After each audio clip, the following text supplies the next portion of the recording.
Ladies and gentlemen, boys and girls, welcome to the beautiful circuit of Barcelona. Welcome to round 5 of the Raceface.Pro GT3 ACC Championship. Joining me in the commentary box, and this time not behind the steering wheel, is Liam Swinburne. Liam, welcome to Barcelona. It is extremely hot here, but it's wonderful to be back in Spain. Oh, it's absolutely brilliant, Steve. I think it's going to be a lovely day. Good weather today. Really good track temps. It's going to make some good, interesting racing.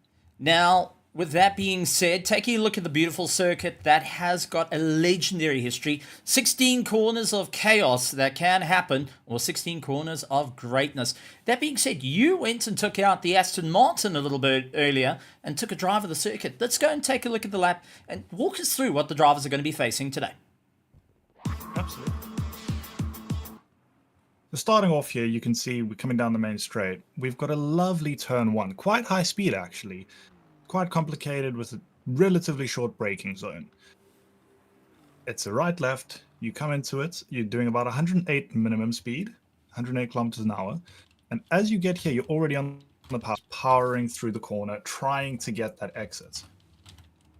Coming up next, you've got Renault, which is a long right-hander. You're just waiting and you're waiting. Once that nose bites, you are on the throttle completely, trying to get the drive as you come up to Repsol. Repsol's a bit of an interesting one. It's a fast corner, as you can see, a little bit of slide, but it's a fast corner with a not great camber. There's not much grip. Coming up next is Seats. Seats is a second-gear corner for the most part. It's probably the fastest corner on track from what I've seen. Up next is Worth. It's a hard left-hander up the hill. You are flying at this point. 120 kilometers an hour all the way up the hill into Kamsa, which I don't actually get a speed reading for, but you basically don't slow down for it. After that is, I actually can't pronounce that, but it's T7. It's a hard left, hard on the brakes, hard on the turn-in, and harder on the acceleration. Again, up the hill. You're keeping it flat all the way through this next corner complex into the right-hander, where again, you are waiting for the nose. You're not trying to power through it. You're not holding on. You are waiting for the nose. Up next, short braking zone again, just before the chicane. And then again, you're on the brakes before you know it. Left, right, flat out. You don't let off here. You stay on the power all the way through and across the line.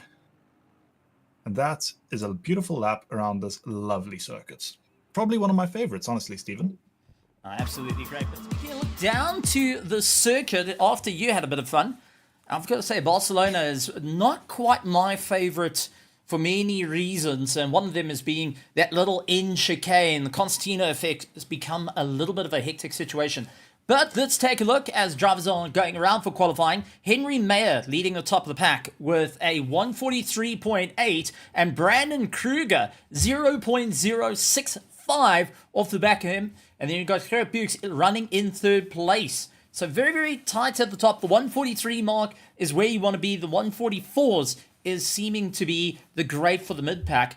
And we've got to talk about, we've got a mixture of Pro and Pro-Am out on one grid. And this is quite an interesting situation to really move forward. Now, Liam, your thoughts on this, considering we have got our pros up at the top, but we have seen Pro-Am get into a fight into the top 10 to ensure that they are stamping their name in a bit of history here and maybe a little bit of infamy of going and affecting championships by just being in that position. Oh, absolutely. Some of the top Pro-Ams are absolutely, they have blistering pace, you know. They are fast. Not just fast. They're fast. They know what they're doing, and they are able to hang with the best. The pros, especially guys at the front of the field, they will have an interesting time navigating the back markers of the slightly slower Pro-Ams. I doubt we'll see too much tonight, but there will be some lapping. That'll make some interesting racing. But I think for sure the Pro-Ams at the top could definitely throw a spanner in the works of the pros. Well, 143.4 was set by Henry Mayer as the fastest lap. We did see Henry Platt come across the line. He set his quickest lap time of a 144.150. Jason Farmer looking to also pick up the pace here at Barcelona. It is quite warm, however, 30 degrees to go and deal with, but we are looking possibly of heading into the night. But taking a look to our virtual grandstands, we've got to say a massive welcome to all the petrol heads, all the fans. Glad to have you guys here. Welcome to Barcelona. Make sure you put the sunscreen on and ensure that you've got a hat, because it's going to get blistering hot. Not only from the track temperature and the lovely weather we're having, but just the action on the circuit. It's getting closer and closer towards the end of the championship. Drivers are having to think a little bit more of what they need to do. Example, Henry Mayer, who is at the top of the charts at the moment, runs in first place. He's got Fleming Bauer, his teammate, running third on circuit, but is second in the championship on 143 points, while Henry's on 199. Bego Krobler looking to stay consistent. Only been on the podium once in round one. He's on 134 points, with Brandon Kruger returning to the circuit after missing last week's racing. He's hoping to make it work, with Henry Platt tailing on behind on 115 points. Only 1 point away from Brandon Kruger in this current standing. And our Pro-Ams, we've got to talk about them because it has been wild, wild, wild. Every time Henry Babb puts in faster lap time, 143.4 when he came across the line. Ren Heineke leads out our Pro-Ams with the likes of Johan Verveers in second place and Vessel Woda running in third. So still, championships are so close to one another. Drivers trying to push that a little bit more and trying to figure out what's going on. Now, Liam, you've been in situations like this where you've got to start considering your championship. You've got this far into the race, you've gotten this far into the season, and your championship is, well, only a couple of races away to go and score the gold. Oh no, absolutely, Stephen. I think it's a bit of a, what plays on your mind is that risk versus reward factor. You know, you've got to decide how aggressive do I want to be, whether it's on the opening laps or coming up to the end of the race, because that 1 point may change your standings entirely. It might bump you up 3 positions, or it might drop you to the bottom. It all depends. So it's very much a game of, where do I take risks? And if I am taking risks, if it goes wrong, what are the outcomes? That has always sort of been my mindset when it comes to, especially towards the end of a championship. It's not just now drive aggressive. It's not just drive hard. It's what are the repercussions? Now, we've also got to talk about, when you mention repercussions, Vian Pata, one of the quicker of the Pro-Am drivers, leading out the Pro-Ams currently out in qualifying, is not afraid to get into side-by-side races with the pros. And we've seen it work in his favor and fall out of his favor. This being said, keep an eye on this Aston Martin. It's got number 1 on the side, and I don't think he's got number 1 for no reason. Sanjin Pillay out on circuit. He's in 6th place for the Alpha 1 Esports. Good to see them returning to the circuit. It's been a while since Raceface got to see the Alpha 1 Esports team come in full flight here in the ACC Championship. But we also need to talk about 34 cars that are going to be on circuit at the exact same time, racing for their heart's content. Chris Collison looking to pick up the pace. He's 0.1 off his personal best at the moment. Last sectors he was all up on. He is now stuck behind one of the Griffin Sim Racing team Mustangs and trying to pull himself along. The slipstream effect going to work in favor, but definitely not going to be too handy around the corners. Oh no, absolutely not. During the corners, you've got your aero wash, you've got other factors with regards to aero. So what ends up happening is you're great down the straights, but you lose time in the corners. It's either that, or it's also risk that they end up holding you up. You catch them down the straight, or you catch them mid-corner. It is a risk, but it can also play out in your favor if you're able to manage it. Well, continuing to take charge, lost our time in the final sector and will not be going and improving his personal best. Bego Krobler, however, is 0.3 up on his personal best. Last lap was a bit all over the show, but it looks like a very, very strong showing for both McLaren, Ferrari, and Ford Mustangs going and taking that top 10 as it stands. But I do, however, think, don't count out the BMWs that are charging their way around as well. Bego Krobler, 0.3 up on his personal best for the Team Wolf. He's hoping to continue on the charge. Had a bit of support from his teammate running last week, and unfortunately was stark alone on the circuit. But now looking to try and put the hammer down once again through the right-hander. Continues to slowly get onto the power, feed it through, and then open full taps. let that naturally aspirated V8 scream down the main straight and moves himself up into 6th place behind Jason Farmer. Not able to improve any higher than that. Vessel Woda now going to be coming around in this, following it with the Mercedes AMG GT3, and he has got little Lexus chasing him down. But Vessel, hoping that this is going to be enough to bump him into the top 15, comes across the line, unable to move up in the order. Daniel Fonafenta also looking to try and put the hammer down as much as possible. Drivers are not leaving any time on the board here for qualifying. Oh, no, absolutely not. It's qualifying. You have to give it your all. And speaking of, Ruan Heineke has got himself into the top 10 ahead of multiple pros. That is someone to look out for, along with Virtia Putter. They are both worth a watch through this race. I think they will be a surprise silent assassin throughout the race that might throw a spanner in the works for some of the pro drivers. I wholeheartedly agree on that one. Ruan Heineke going across the last, with his last lap time 1:52.2, wasn't quite the best of running, a little bit of traffic coming into play. Rowan van der Walt also looking to put the hammer down, is currently going and opening up a bit of a slip for likes of Ruan Heineke. Now this is always a tough one, where you're on your best lap, but you know you're assisting your competition.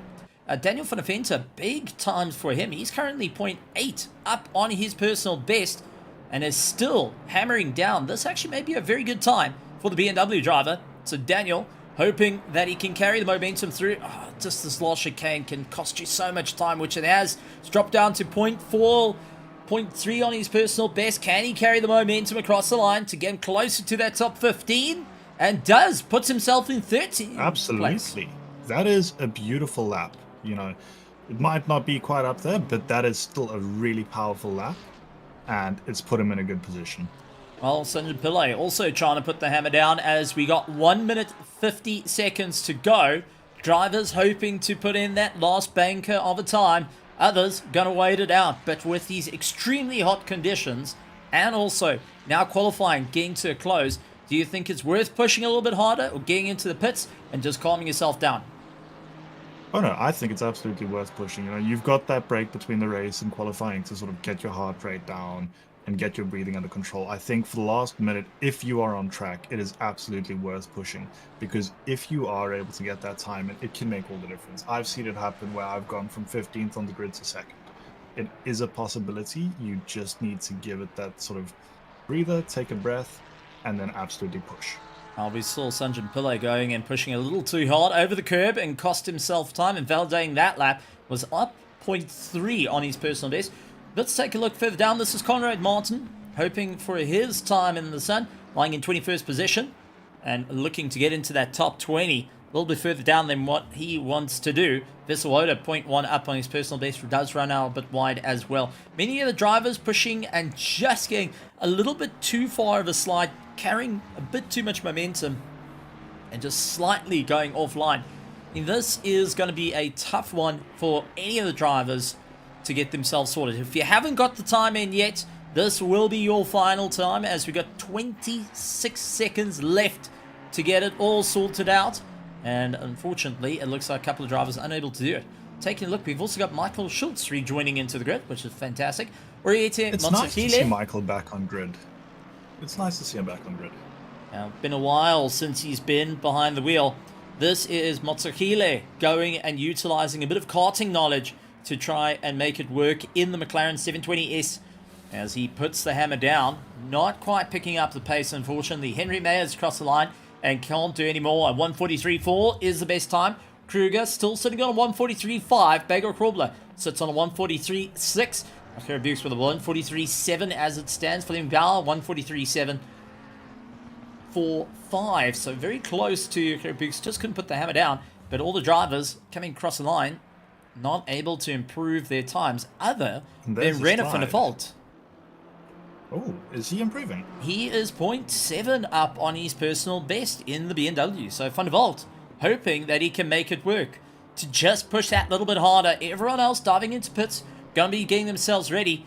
He has got 1 minute 40 to get across the line to make the time stick. He's got to make it work. Jackie Alberts as well, 0.1 up on his personal best. So Alberts is hoping to make this work in his favor. to get into a fight. Ran in front of Volt. Oh, lost out the time hugely. Going and out braking. And that was pretty much that. Big tank slapper just to bring him back. Unfortunately, tires absolutely shot, so wasn't able to improve.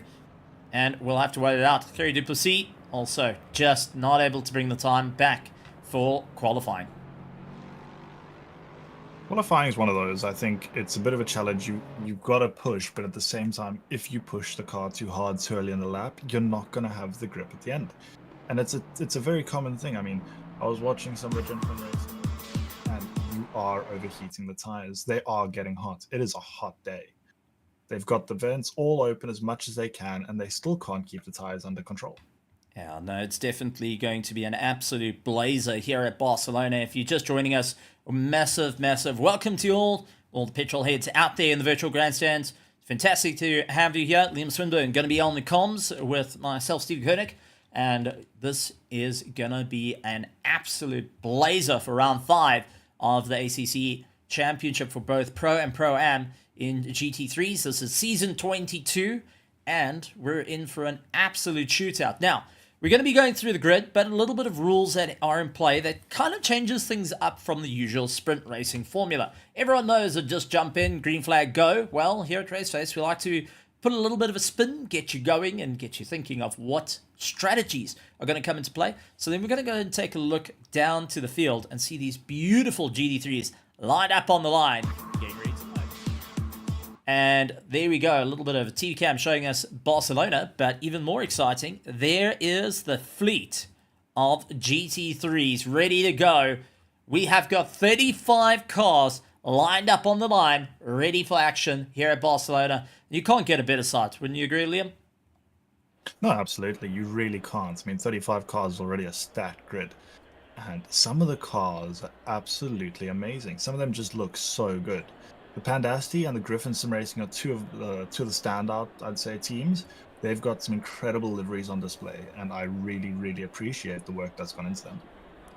Well, with that being said, drivers doing their final little bit of work on the cars, going and chatting to the team, saying, all right, this is what we need to do, looking at the fuel, looking at what needs to be done. Red boards mean they are pro drivers, silver boards mean they are pro-am. 2 mandatory pit stops, and that is indicated by our orange little lines that are there with number 2. They will count down every time you get into the box. You have to make sure you're perfectly in the square to get yourself sorted. Put at least 1 litre of fuel into the car before you get rolling out of pit lane. Now, Liam, we have seen championships rise and fall because strategy went an outweighed pace. Oh, absolutely. I think strategy is a big one, and sometimes people forget that. With 2 mandatory pit stops on this hot circuit, having a chat to the drivers, everyone concerned they're not going to be running just 1 set of tires for the duration of this race. It's 1 hour, 20 minutes. But that being said, we're going to be going through the order as drivers roll off the line. Ladies and gentlemen, boys and girls, as we get rolling, a massive welcome to you all for the Raceface.Pro GT3 Championship here at Barcelona. Henry Mayer will take the start of the field in first place. Brandon Kruger follows in second, followed by Bego Krobler, Fleming Bauer, Kerry Bukes, Jason Farmer, Jaco Kutzer, Sanjin Pillay, Ruben Heineke, Nutzer Hele running in that top 10. A little bit further down, Henry Platt, Björn Putter, Michael Schultz, Daniel van der Venter, Ruben van der Volt, Conrad Martin, Chris Collison, Johan Verveers, Vessel Woda, and Reginald Motilani. Then why don't you take us through who is running a little bit further down? In 21st, we've got Anton Lennart, followed by Gerard Pretorius, Jared Bosco, David van Veek, Tinus Witter, Benjamin Till. Is it Till or Till? Till. Werner Boschoff, Hansi Mayberg, who is actually one of our fellow commentators, admins, Henk Pietersen, and rounding out the top 30 is Kerry Duplessis. In 31st, we've got Jackie Alberts and Luke Hines. In 33rd is Leon Swan and Rainer van der Walt. 35th is Dion Kopp, and 36th, rounding out the field, is Juan Duplessis. Which it looks like Mr. Duplessis not going to be taking the start of the grid, will be waiting in pit lane. So, drivers making their way through, generating a bit of heat into the tires. What will they be doing to work and get drivers up and, well, getting these cars up to temperature? What needs to be done to move yourself One of the up? main things you'll be seeing just getting on the outlap alone is you will see a lot of the drivers will be dragging their brakes, just trying to get temperature into those tires from the core. You won't see much weaving, as unfortunately that does grain the tires. But the brake dragging and just carrying it out, get those tires nice up to temp. They won't be fully up to temp, but they will be a lot warmer than if you were to just drive, you know. So that is what you'll see mainly.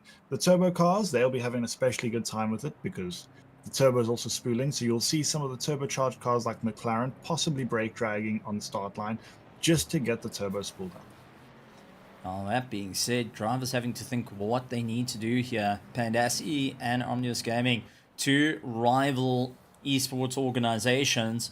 Team Wolf Bagel Krobler looking to hunt down his prey. Fleming Bauer a little bit further back, wants to back up his teammate. The likes of Stingers Racing also has been on top form through it all. So I'm curious to see how the start's going to go. Many times we've seen Barcelona create some drama, some thrills, spills, and tears.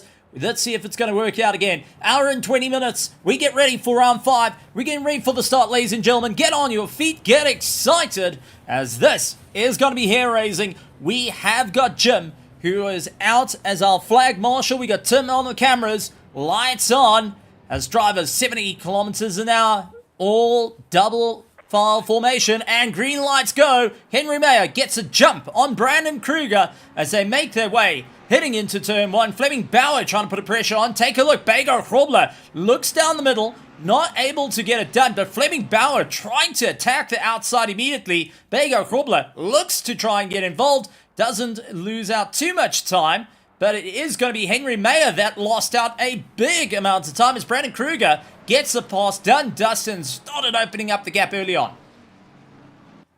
Absolutely. I think that was a brilliant start from Brandon. He just carried the momentum, and that was all he needed to do for the first 2 turns, and now he's in the lead. He can control the pace. Side by side, Bago Krobler looking to take away that second place. Henry Mayer puts his nose in. The McLaren a little bit of understeer, both keeping it together. Herb Bukes also falling down as now Fleming Bauer dives for the inside line. He's going to have the advantage. Hard on the anchors. It creates a bit of a Constantina effect. Jaco Kutzer nearly gets caught out. He swings out to try and avoid. And now has Sunjin Pillay up on the inside of him. Herb Bukes falling down the order. Sunjin over the curbs to try gain a position at the moment. It is mad. It is exciting. And cars looking like it was actually a very, very good start.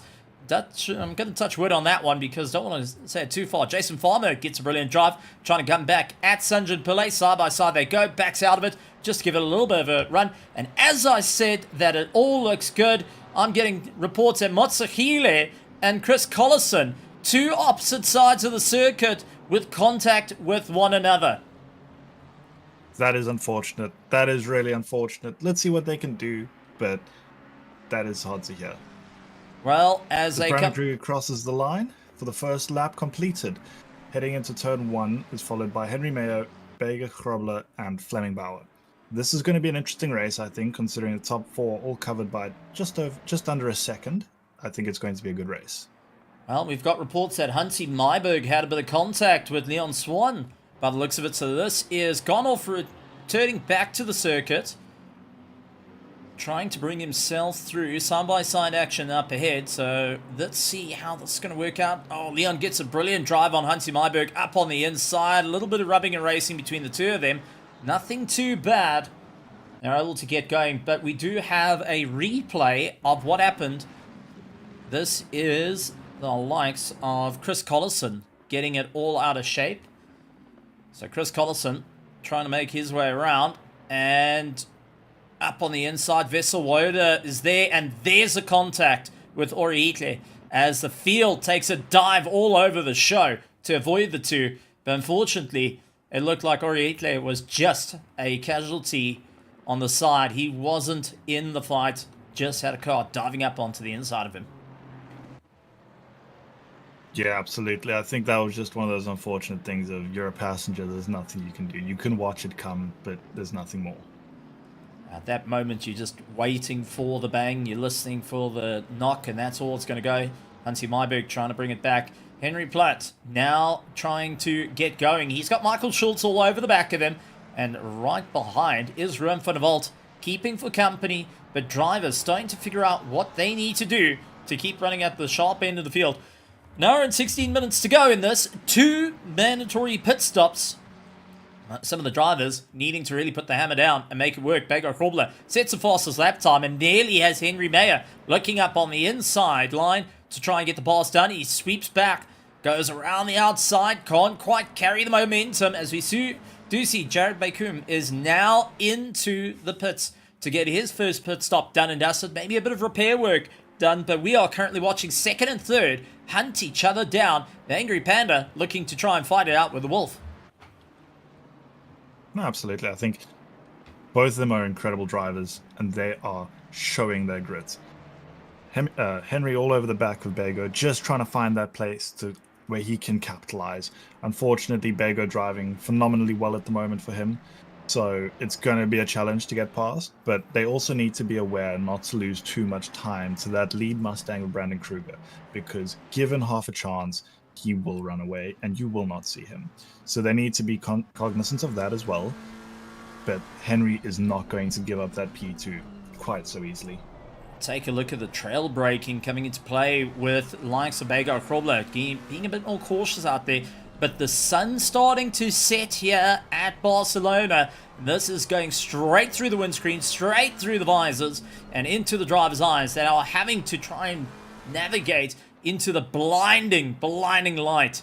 That is going to be a tough one out there. Another driver I do want to talk about, Dion Kapp, here in the Bentley, as he goes around Hansi Myberg, who lands off circuit.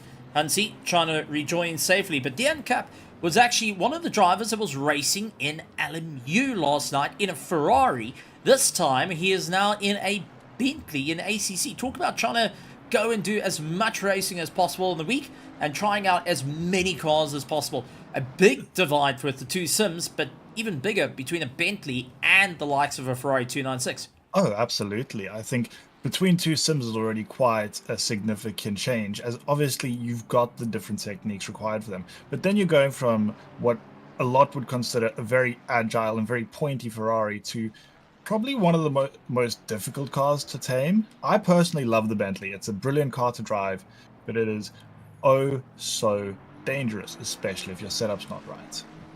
As we see Tinus Buerta and Ruin Heineke going wheel to wheel through the chicane. That is an impressive dive, however risky.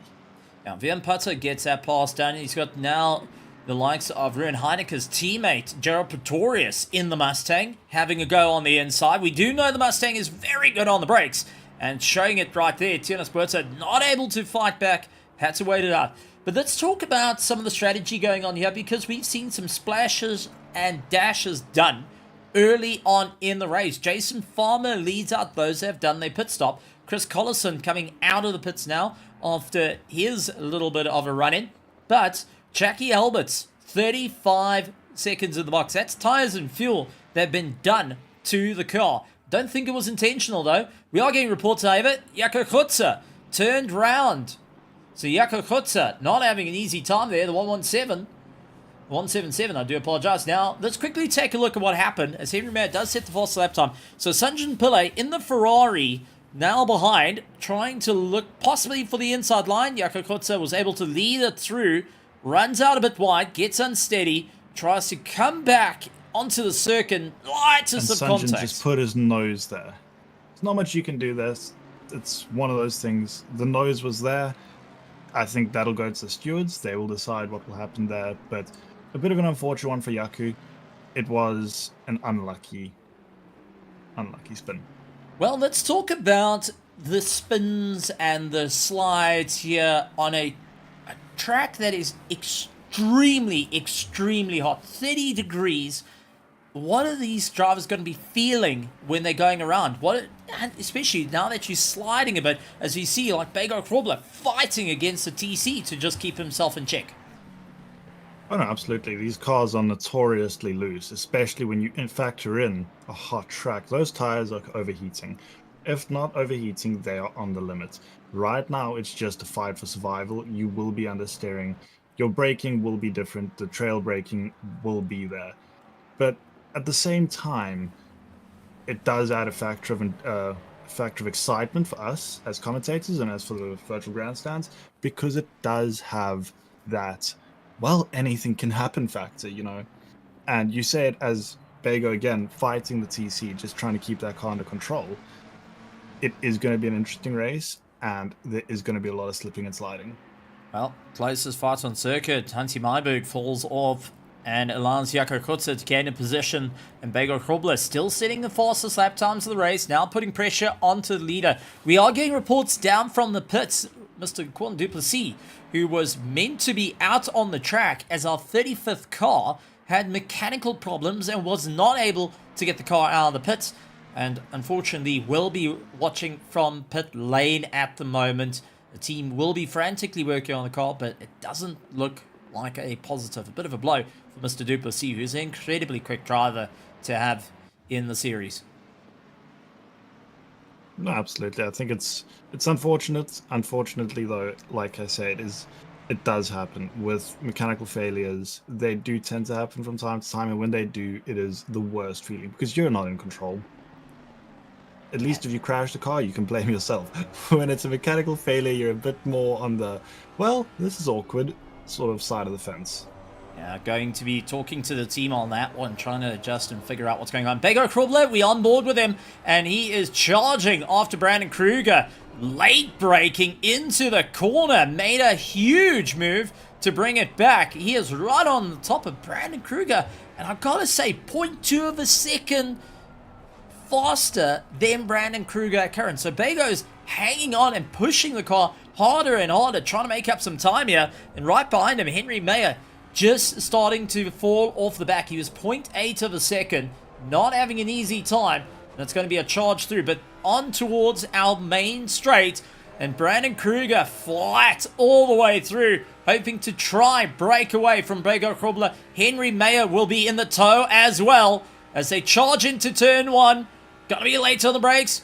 Brandon taking it right the way through, very, very wide to try and straighten up the corner right over the marbles, and that is extremely dangerous as you'll lose traction like there is no tomorrow. Wouldn't you agree, Liam? No, absolutely. The marbles, they just reduce the surface area contact that you have with the track. So until you get them off your tire, you are going to be running on reduced grip. However, if you do it right, it can work to your favor. Well, if you need to go and warm up your tires and the ice cold, a slide could help, and may be a little bit overdone. It's just not quite what you want to do, but it can happen. So as these three fight it out, we've also got to find out for 12th and 13th. Conrad Martin doing a brilliant job at the moment. He's got Vessel Woda on the back of him. Just ahead, though, Reginald Mutalini out of nowhere. Noob Nation Racing. And the internal server error, as he's now called, will be fighting out with Daniel van der Venter. Now, I do know Reginald actually goes and talks to his stream while he's driving. I think there's a good bit of silence currently happening, and you're just hearing the engine noise of that McLaren as he hunts down the BMW of Van der Venter, who's getting all out of shape every step of the way. Oh, absolutely. I think in the heat of battle, you don't have the mental space to talk and race. It's either you talk or you race, and I think that's exactly what his stream are probably seeing, where it's just all race, you've got the sound of the engine and nothing else. That's where we got to bring in a lot of reality comes in when drivers say, well, you can't really talk and drive. Well, in sim racing, it's been the other way around. We're able to do that. We're able to work through and say, all right, now have a bit of a discussion, look around what's going on. You're obviously keeping your focus, but being able to split your focus enough that you're doing both at its best seems to be the hardest thing possible in my book. As, well, if I go back to talking to my missus, I think she says rather just try and keep your mind on one thing. Otherwise, it's going to be like a hamster with the wheel inside the cage, come undone, and going all over the show.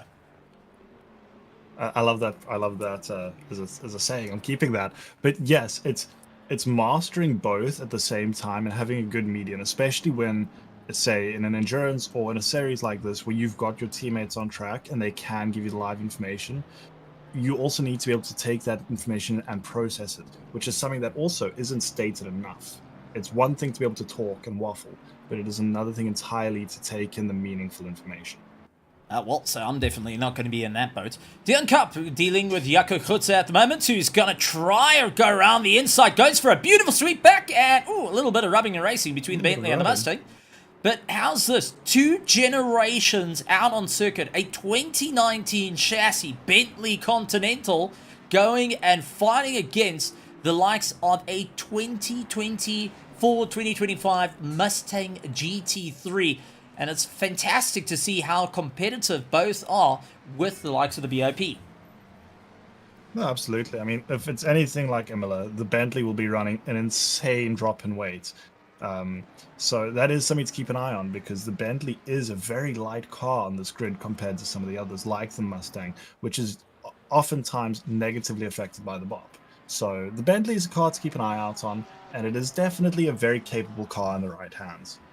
Well, big change up. Henry Mayer pulls into the pits to do his first pit stop.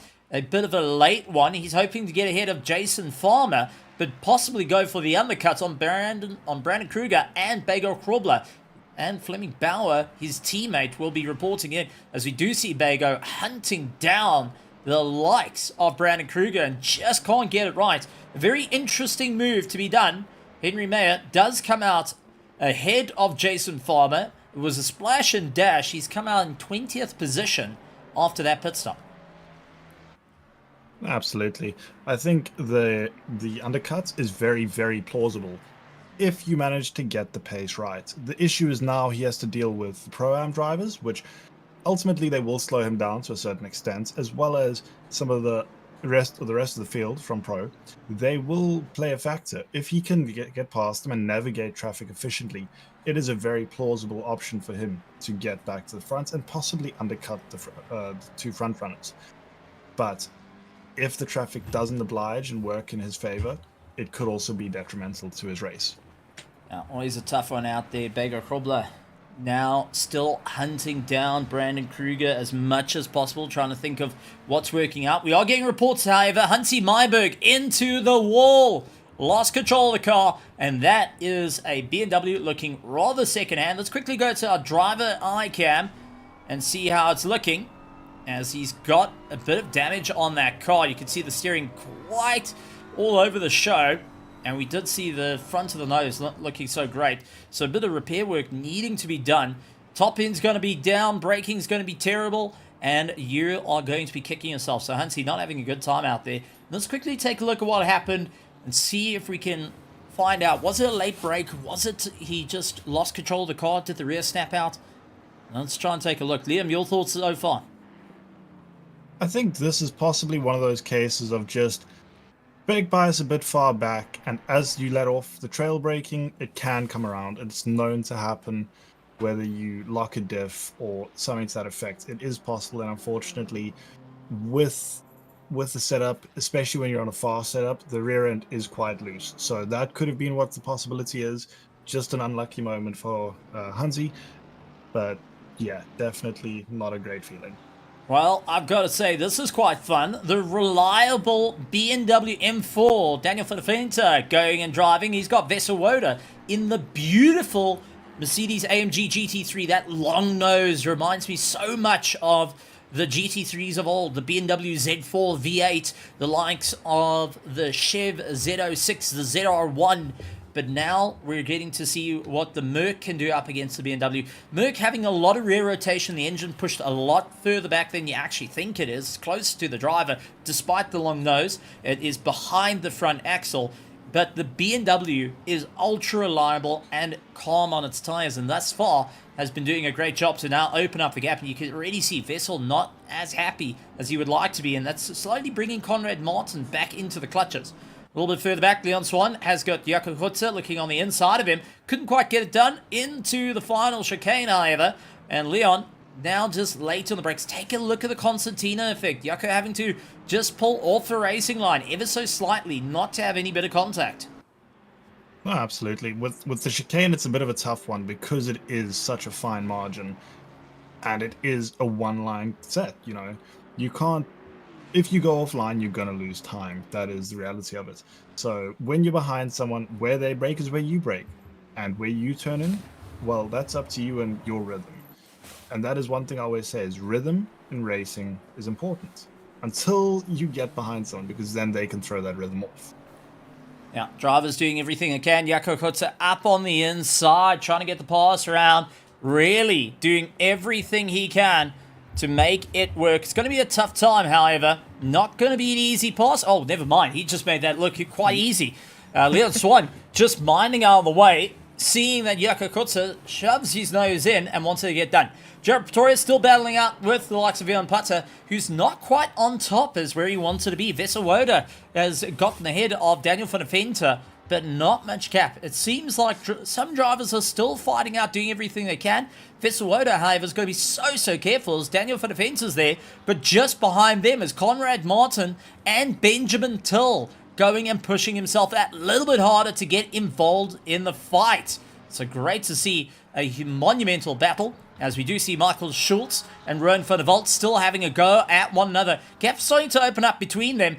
Back towards our sharp end of the field, however, Brandon Kruger and Bego Krubler on top of each other's noses, looking to push themselves slightly up the order. And it does look like Fleming Bauer is having a bit of a tough time, as there is Gerrit Bukes looking to close the gap as much as possible. So Fleming Bauer, who is making his way through traffic, is losing time.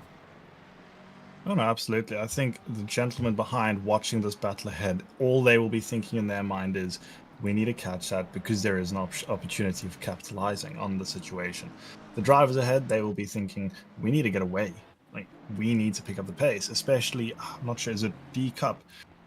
Is it? No, sorry. Dion Cup is in the Bentley, so he just witnessed the likes of Leon Swan get overtaken by Henry Mayer. Now, let's remind everyone, Henry Mayer started in the top 3, did his first pit stop, and battling to bring it back. It's not going to be an easy time. Same as Michael Schultz. Running in 7th, he's got Rowan van der Walt. But back towards our top end of the order, Brandon Kruger, Bego Krubler, and 2.1 seconds Fleming Bauer going and just watching it, seeing how everything plays out. Rowan van der Walt looks for the inside, couldn't quite get the pass done. But as you pointed out, sitting a little bit further back means that you're not pushing as hard. We do, however, get reports that the likes of Werner Buschhoff has had a bit of a problem. Yellow flags coming in for Buschhoff. Not an easy time for him. Was just keeping pretty consistent by himself. Did the Mustang go and launch itself off? Very similar to what happened to Hansi Myberg with the rear stepping out. Oh, and into the wall as well. It's a replica, honestly. I think you got to watch that inside curve because it is a sausage and it does unsettle the car. It's one of those things you've got to keep an eye out, and you've also got to hit your brake marker, because if you go deep, that corner becomes very tricky at speeds. Well, Van der Walt looking to go on the hunt this time around, looking to try and figure out what's going to be the best strategy here. 0.3 of a second, losing out a bit of time. Seems like the fast right-hander is not quite his run. Dion Cup now into the pits as well, so he's getting some work done on his car. And our top 2 just keeping formation flying as we've gone past the hour mark. Oh, and there's a spin by Rowan van der Walt. Yeah. Does he just lose the rear? I think that looked like an interesting one. That looked like the rear stepped out. So let's quickly go on board and find out what happened to the McLaren driver. So in through the right-hander, all looking good. Oh, just the rear kicked out. Too much power and oof, hard impact into the wall. That is a McLaren that's most certainly going to need some work. Proudly sponsored by the likes of Lando Norris. Funny you should bring that up, but I won't say anything just yet. However, I do want to point out, Michael Schultz, I think, is he the only Porsche on the grid currently? Yes, he is the only Porsche, much like Mr. Cap himself, is the only Bentley that is still going. And it's been the only Bentley since pickup. Jonas Buerta getting past Hansi Myberg. 2 former teammates meeting each other on circuit. Ooh, big tank slapper coming out of Buerta. Just trying to keep it going. Hansi Myberg just trying to keep himself in order, as we do have Reiner van der Walt going and landing up into the dirt, losing 2 positions from Werner Potter and the likes of Gerard Pretorius. No, absolutely. I think I can't see it fully, but yeah. Jared Bascom going and fighting his way through. It's got Luca Daines pushing as hard as he can to fight his way up in the order. And there's a big send for Jared, for the Team Wolf, up on the inside and gets it done and dusted. Likes of Lucan lands in over the curb, lost a bit of time, tried putting his nose in, and this has allowed Motsahile to catch up a little bit of time and will be looking to get into the fight. A 3-way battle for 26th, 27th, and 28th position.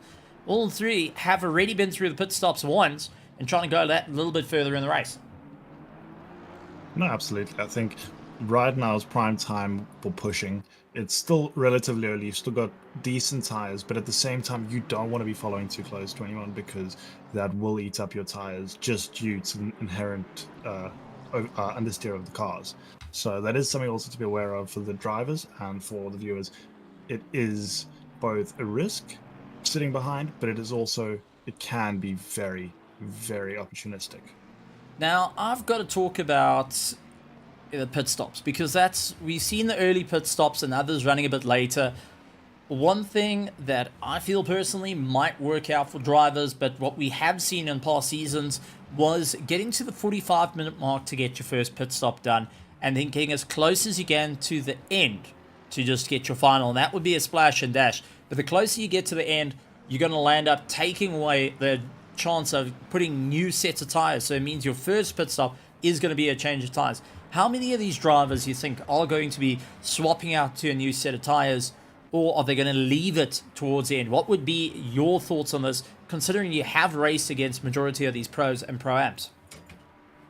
I think a majority of them will probably keep their tires until the first pit stop. They will run it slightly later than I think you think, possibly to even the 40-minute mark or the 35-minute mark, just to get that fresh set on for the last half an hour or so, half an hour, 40 minutes of the race. Because then when you've got that tire offset, it can be extremely powerful. Low fuel and a lot of tire life. Another thing to also consider is some of the guys, they only pit on the last lap or second to last lap for their final stop. What that allows you to do is keep sort of track position without losing too much. You also don't run into as much traffic. This is something I personally do. Oh, as we see a car just disappear. Yeah, that. However, that was a bit on the interesting Bosco. side. Jared, but like I say, yeah, it looks like Jared's had a disconnect. Yeah, Jared Bascombe looks like something has gone on with him, and he was Thanos snapped out of existence right in front of Luca Daines and Motsahile. This must have been quite a jarring thing. 1 minute you see him, next minute he's pulled a Houdini and is gone. Absolutely, it's. I'm going into this corner. I see you as I'm exiting. You're gone. But back to the pit stop. I just want to bring up on one thing.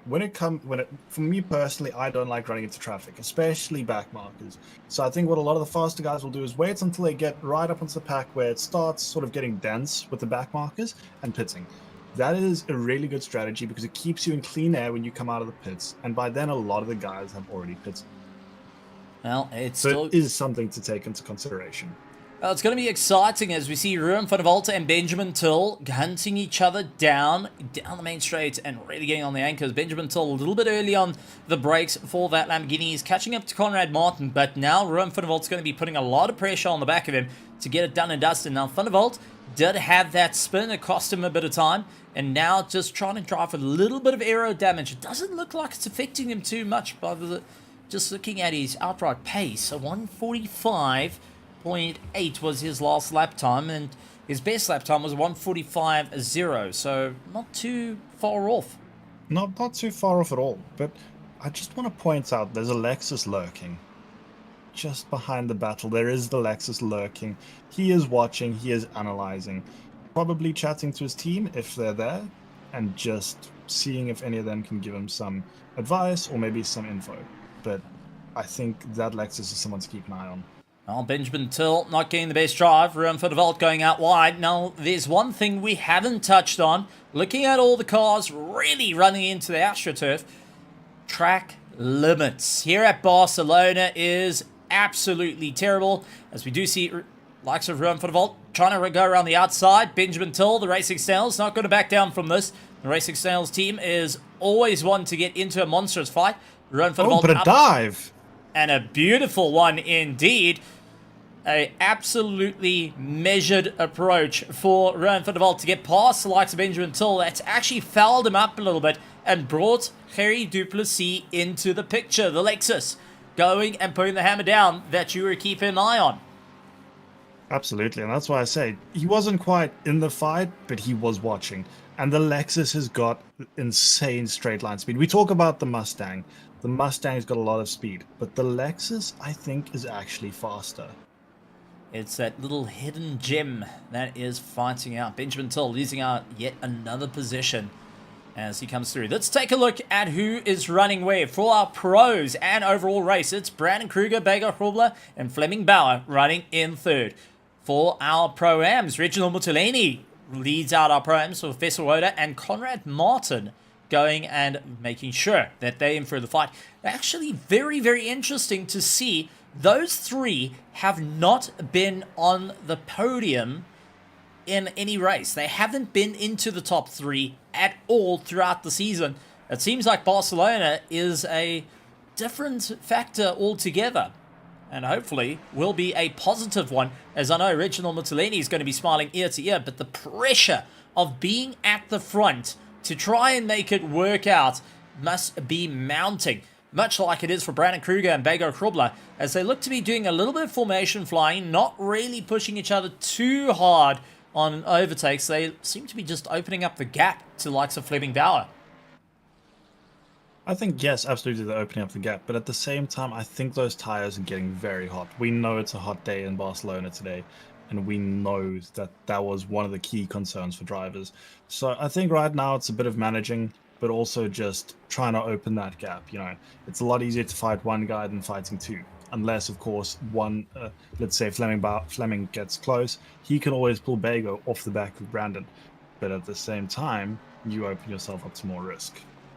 And we also need to bring about those pit stops, because taking a look to drive through the pits alone is roughly sitting on 30 seconds plus. So you need to ensure that you are clearing the cars ahead of you by 30 seconds to be able to get the overcut or undercut in the battle. Anything beyond that is going to cost you a severe amount of time. So this is always that now brings into question. Yes. That brings into question, especially for the Pro-Ams, Mutuleni and Heineke. What is the gap between them? Because that is going to be an interesting one as to where they come out on track. Ruan's already completed his first stop, and Reginald Mutuleni is still on his, still waiting for his first stop. Is he running it long? Is he going to keep it mid-race? That is a question now to watch. Well, you said 40-minute mark. I said 45. Let's run the chip challenge here. Winner wins a bag of chips. Reginald Mutuleni, leading out the Pro-Ams, has literally got 8 minutes and 24 seconds for you to win a packet of chips to get his pit stop done. 45 minutes, I think this McLaren is going to be pulling into the pits. Only 1.3 seconds separate him and Vessel Woda at the moment as they launch their way through. Going to be coming around. The pit lane is deep on the right-hand side where you got to just try get the car in. Both opting they're going to go a little bit longer. But Michael Schultz into the pits. And there's that sort of 45 minutes to 50-minute mark you were speaking about, where it's now a good time to come in. You take the next 40 minutes, and you don't do quite a last lap stop, but you can do a late stop at the end. A quick splash and dash, you only need a liter. It's what, 2 seconds? The longest part's the car going up on jacks. Well, at the moment, the shortest pit stop with a splash and dash was 5.9 seconds. As we do get reports that Ruan Vanderwalt actually losing out 2 positions to Henry Mayer and Gerry du Plessis, going a little bit out there for the 999 car. Let's quickly take a look at what happened to Vanderwalt. Looked like he was going just fine, but why lose out so many positions? Did the McLaren snap back on him?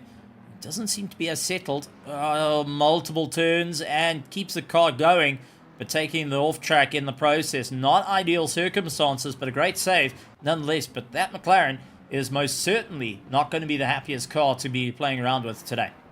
No, absolutely not. And I think that comes back to the front end damage that we saw him unfortunately get coming up through Worth.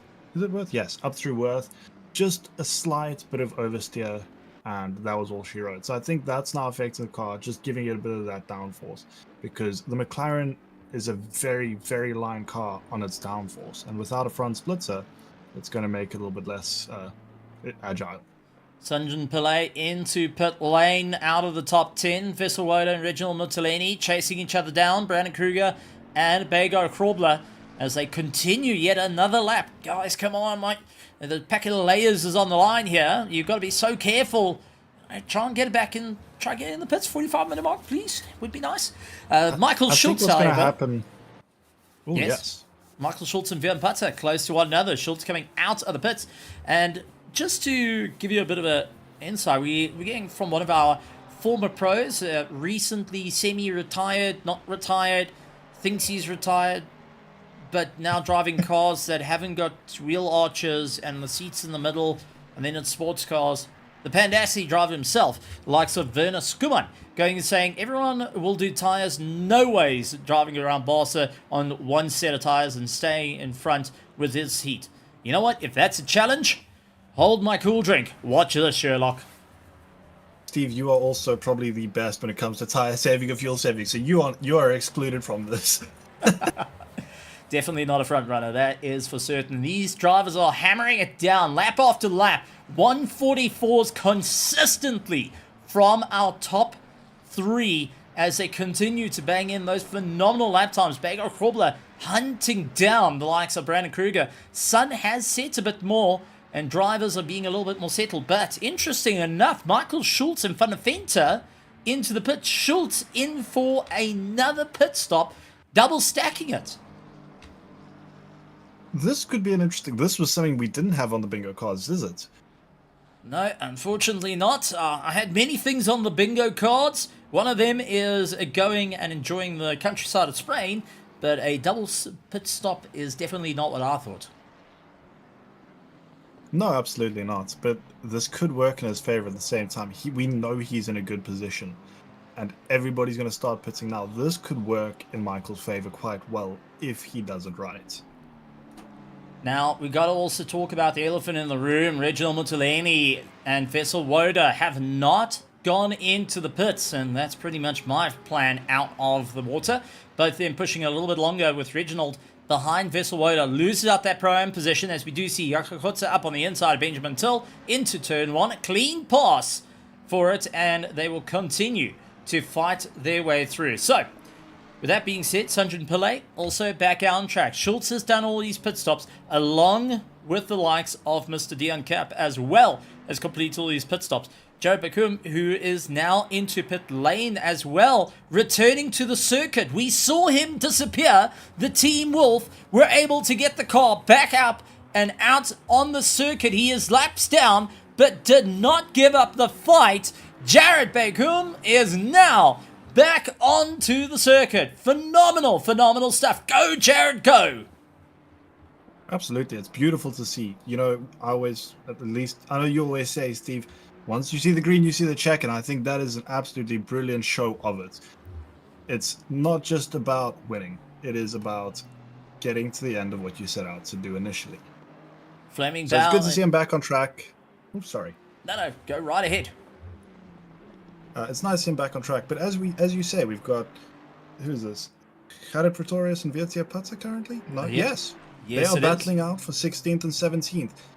Gerard is pushing the Aston across the track, trying everything. He is looking, he is searching, and here comes the dive. As we're watching, is it enough? He tries for the inside line. He's got the drive, sweeps across the nose, beautifully and there done. it is. And Beautifully done. It Will Virtia push it back though, because there is still time, and as we know, it is never done in one corner. Flaming Bow had gone through pit lane, room for the vault, Yakakotsa all into the pits, so the front end of the Pandacity team into the pits. Definitely going to be on the alarm radar for the likes of Brandon Kruger and Bago Krobler, but that means Henry Mayer up into 7th position is now leading out those that have completed their first pit stop. He's getting chased down by Jason Farmer in 11th position at current. Ruin Heineke in 12th continues his charge up through the order. But this is very interesting. Our top three of Vesselwoda, Reginald Mutaleni, and Conrad Martin Pro-Ams have not done a pit stop.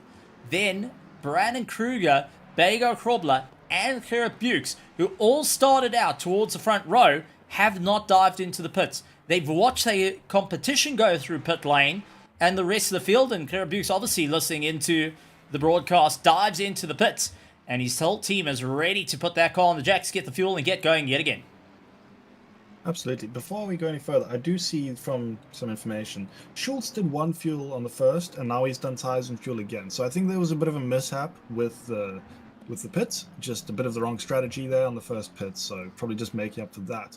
However, I would like to bring into consideration, we have seen that both Brandon and Bego have been lapping about a second slower a lap than their fastest laps. Have they been saving tires till this point? As we see, is Bego dropping into the pits now, or has he just had an incident? No, Bego is still going. We saw Reginald Mutaleni go into the pits, and Kid and Vesselwoda at the same time. I guess you win the chip challenge. 40 minutes was the mark. Sorry, Steve. What was marked? I want to hear that one more time. Okay, I think we have lost connection to our co-commentator, as we'll try and get it back for next week. Jared Pretorius dealing with Vian Putter up on the inside through the final corner, and Vian gets the pass done and dusted. Gerard not able to continue. Yes. Stag's going to have the straight line speed. He did take a wider line, so I wouldn't be surprised if we see a dive sort of towards the first corner or going into Repsol T3. That'll also be another opportunity for him. Well, they come right across the nose of Gerrit Bukes to try and keep it all going. Gerrit just exiting the pits. He needs to get a bit of heat into the tyres. Henry Mayer, who's done his first pit stop, is lying in 4th place and first in for the battle. Brandon Kruger dives into the pits. Bego Krobler continues on to soldier his way through. Henry Platt will be the next one to keep an eye on. He just saw his teammate go into the pits. He's getting pressure from Henry Mayer from behind. Conrad Martin lying in the top 5. And Jaco Gutze gets a drive-through penalty for track limits exceeded. And that goes back to where we were talking about track limits. Barcelona is notoriously tight when it comes to track limits. Step 1 foot out of line, and it is going to bite you. Yeah, and the stewards are extremely strict when it comes to track limits. They don't like you running over their daisies on the side. Henry Mayer into the pits as well. Conrad Martin's going to continue on the drive and inherit 3rd place. And we have a Pro-Am now in 3rd. That is something I didn't have on the bingo cards today. That is an impressive drive from Conrad. However, he does still have 2 pits. I would also like to point out, Henry Mayer is about to complete his 2nd and final pit stop of the race, which means he's free sailing to the end. It's going to be a risky one after a quick splash and dash on his first pit stop. This is probably going to be tires as well. Brandon Kruger, 32 seconds in the box, is a new set of tires put on for him. Fleming Bauer, 34 seconds in the box. He's got a new set of tires. Vian Putter did a splash and dash on his first pit stop, but it looks like Henry Mayer is in for quite some time in pit lane. He's dropping down the order like a little bit of a lead brick at the moment. And is there damage to the car is now the question. Well, not moving, and we do have him jump off there the he jacks goes. now. Henry Mayer exiting pits, and that was 32 seconds in the box. That was fuel and tires that went and cost him a bit of time. So let's see if he can continue to the end, trying to generate some heat out on the circuit. Not easy to do now that the sun's going down. No, absolutely not. As it gets dark, the track starts to play tricks with you. Your brake markers, suddenly you're searching for them, especially on a dark track. I'm not sure about Barcelona. I've not driven it in the evenings, but I do know from experience a dark track can play mind games with you. I can tell you that you think the straight is a lot longer than you actually got. That like, well, I can keep going until you really can't keep going. There seems to be a wall in the way that can slow you down. We do see Reginald Mutaleni and Jared Pretorius exit pit lane. Jaco Gutze keeping pressure on Ruim van der Walt. Still needs to serve that drive-through and will be doing 3 pit stops in this race. Conrad Martin gets past Henry Platt, who dives into the pits to get his work done. And Conrad keeping it consistent throughout the order. Bego Krobler, however, 24 laps into this race, continues on his drive. He's driving it tank to tank, as has been his strategy all season long. Now, I'm not sure if that's going to be the best idea. It's one of those old strategies you keep to, but then become very predictable and your competition starts to learn your tactics. Absolutely. I want to know, what are the lap times Bego's putting in at the moment? Because that'll show a very clear image of...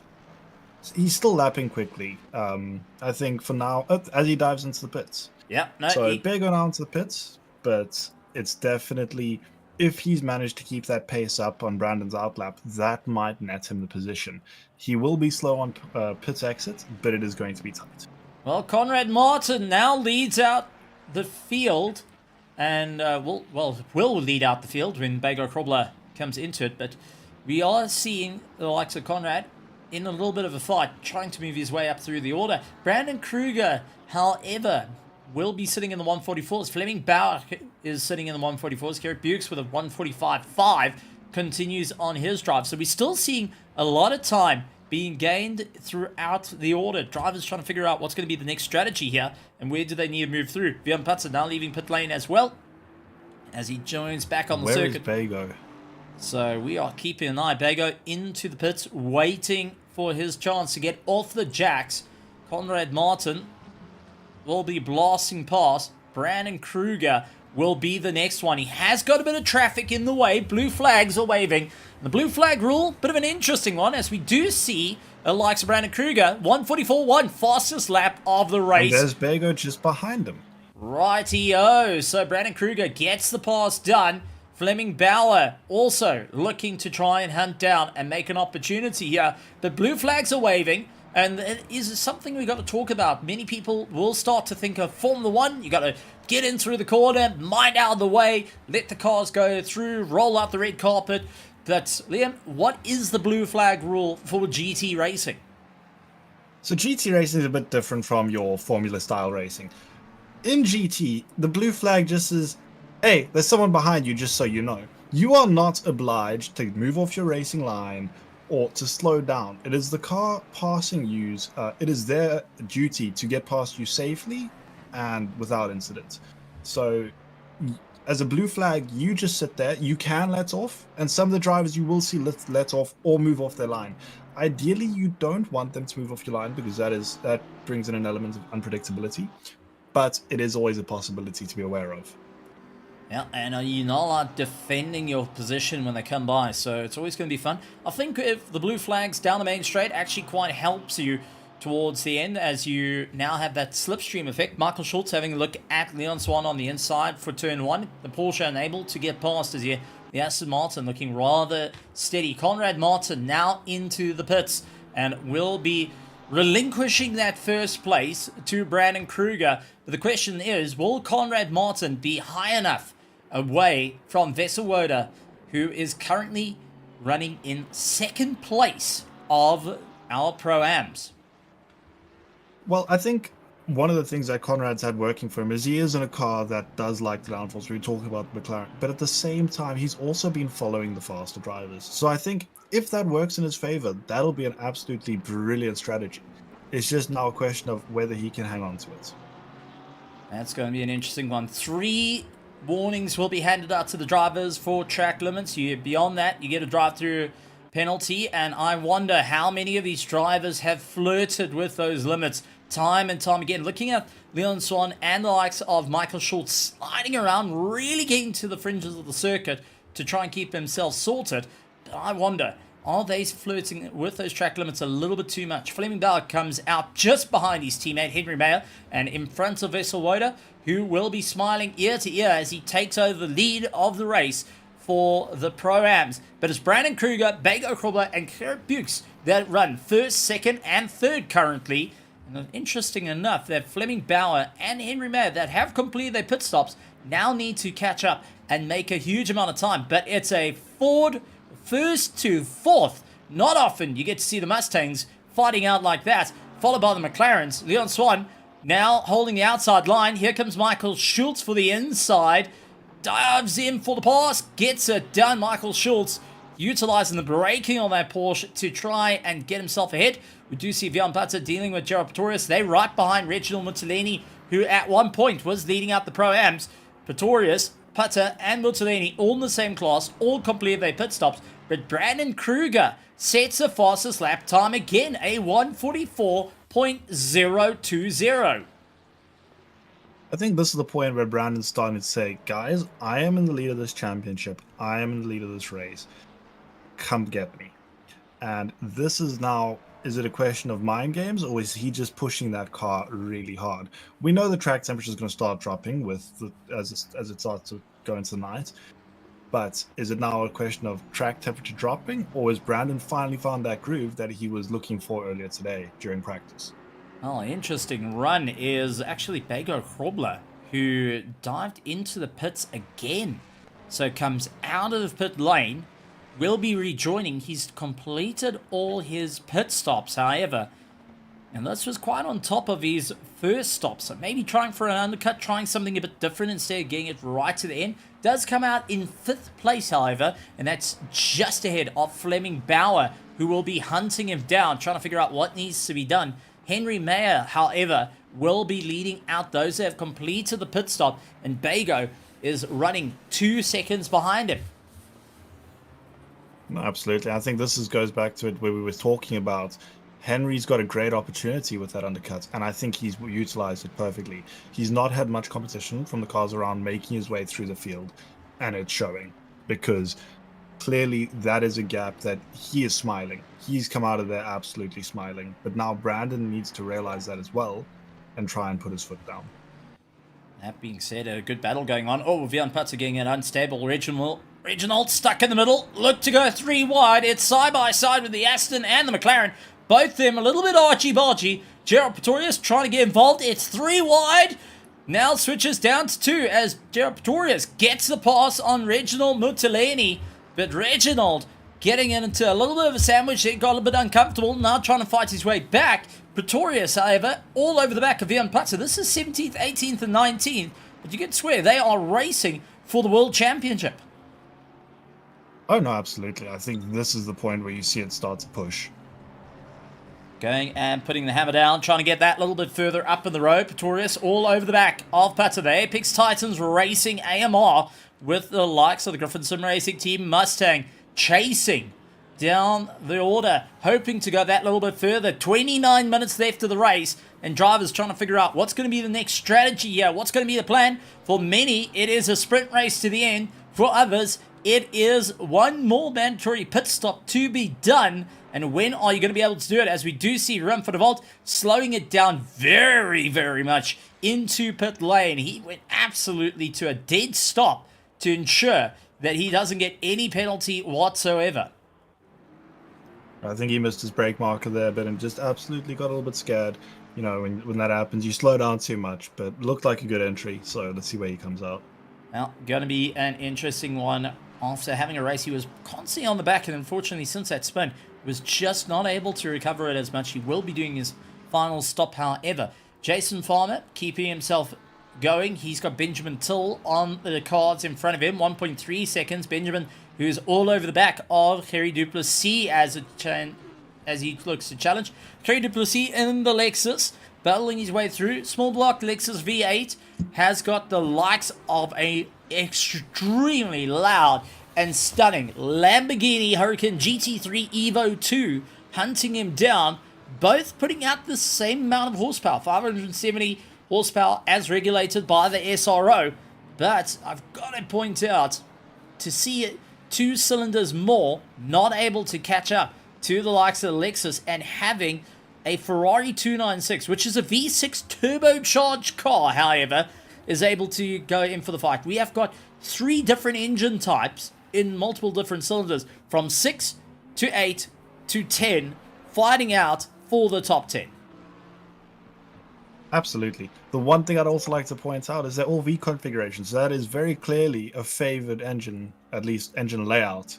I think it's due to possibly torque, but definitely a favored engine layout in the racing scene at the moment.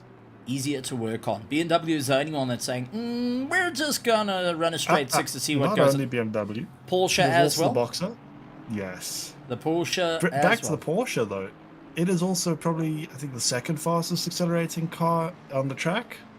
Second only to the Honda, but I don't think we've got any Hondas on track as it stands. So, yes, the Porsche is the fast accelerating. And it's also a bit sneaky because it's also the best to points in a direction.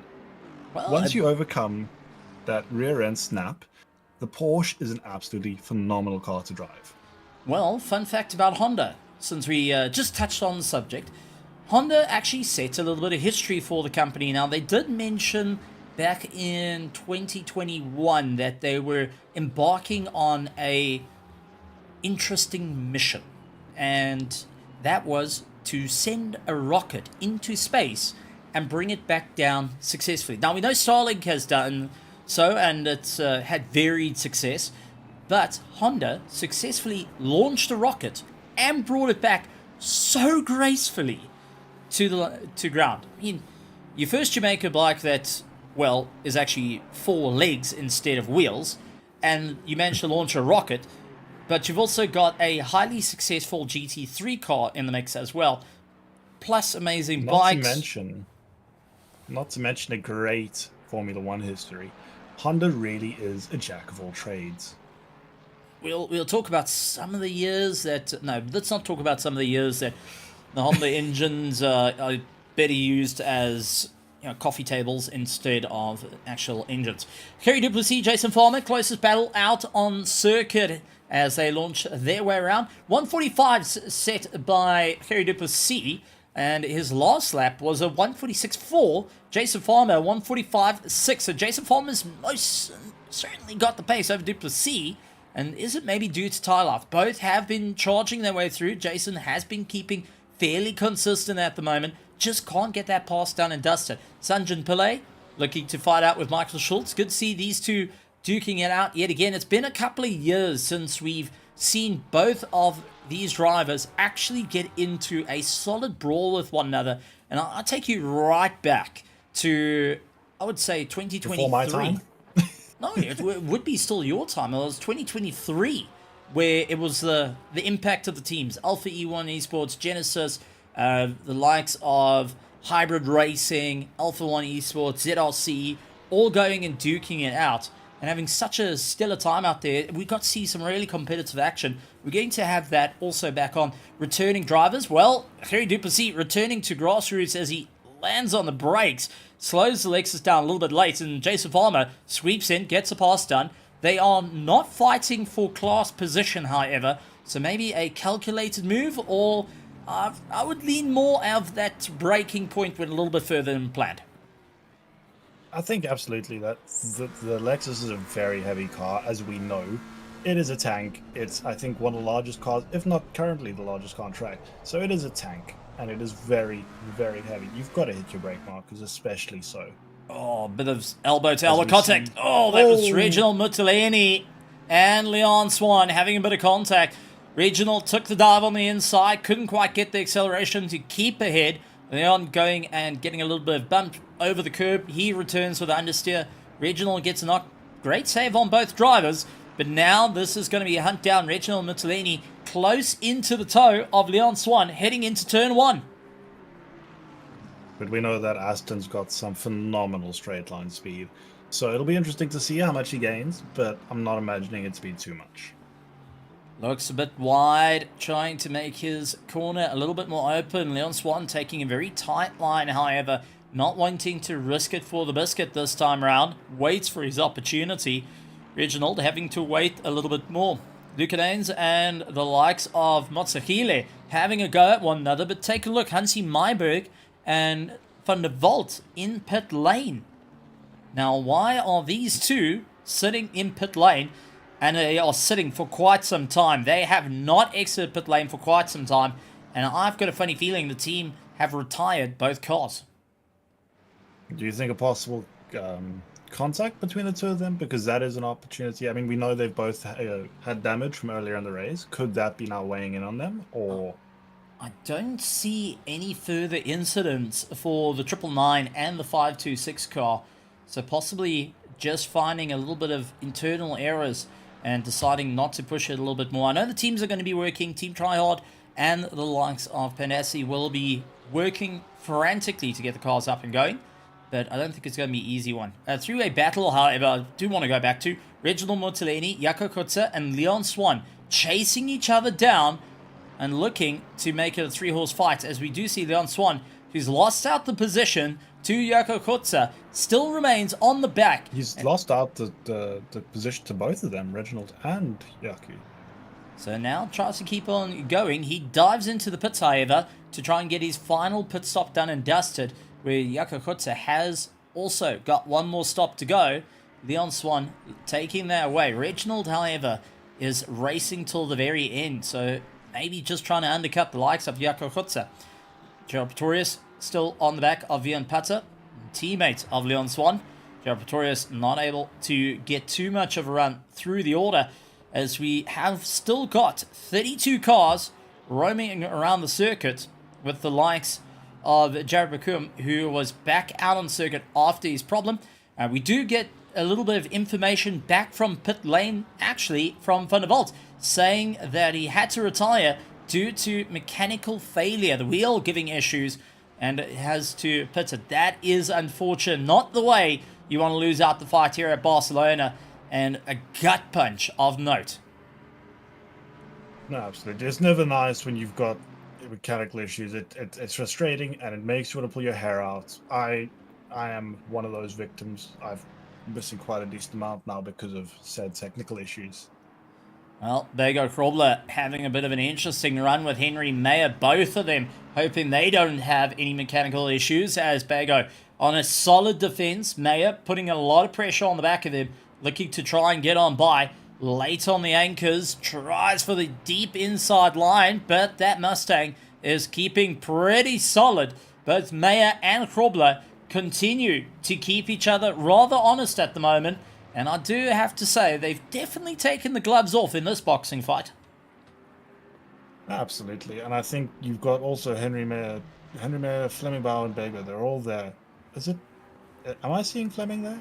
No, Yes. Fleming is No. 4.5 seconds back. That's actually one of our back markers in the S, and that's Jared Bakum, who is laps down on the field, just trying to keep it going. And there, right behind him, is Fleming Bauer, but maintaining that 4 seconds. So as much as Bego and Henry Mayer are fighting, Bauer is not gaining that time as much as he would like. But now I think also Fleming's got it in his head. It goes back to where we said with the Lexus. It's wait for the opportunity, because it could very well happen. We know they've come together in the past. All the entire top three. Or I say top three, track position top three. Brandon Kruger, Bego Krobler, and Henry Mayer, they've all come together in the past, and it is a very real possibility. So maybe Fleming's just waiting for that. Maybe he's just sort of dropping back, letting the tires come back to him before he starts pushing again. Well, I want to bring that up. You talked about tires. Bego Krobler on his last stop only did a splash and dash. He was stopped in the box for 5.7 seconds. Fleming Bauer, splash and dash. However, Henry Mayer on his final pit stop, 32.6 seconds. He's got the freshest tires out of all these three, and he has an opportunity to really force the others to start getting a little bit of a horrible understeer. The tires not gripping up as much as they would like. No, absolutely. And I think this is where Henry sort of needs to start leaning in on Bego and just putting his nose, showing some nose, showing that he is there, and just sort of giving Bego that wake up and that, hey, I'm waiting, you know, because mind games are just as important in racing at the high end, because if you can get in your opponent's head, you've got the advantage. And that is going to be the big one. Well, let's go through our leaders at current. Brandon Kruger leads out the pro in overall. He's got Garrett Bukes running in second place and Henry Platt in a third. All three need to do their final pit stop of the race. Going a bit further down, it's Bego Krobler, Henry Mayer, Fleming Bauer, and leading out our pro-ams is Vessel Woda, who still needs to do one more stop. He's getting chased down by a pro of Jason Farmer. Then second place of the Pro-Ams, Kerry Duplessis, also needing to do one more stop. And right behind him, just in shot, is Ruben Heineke, who has completed all his stops.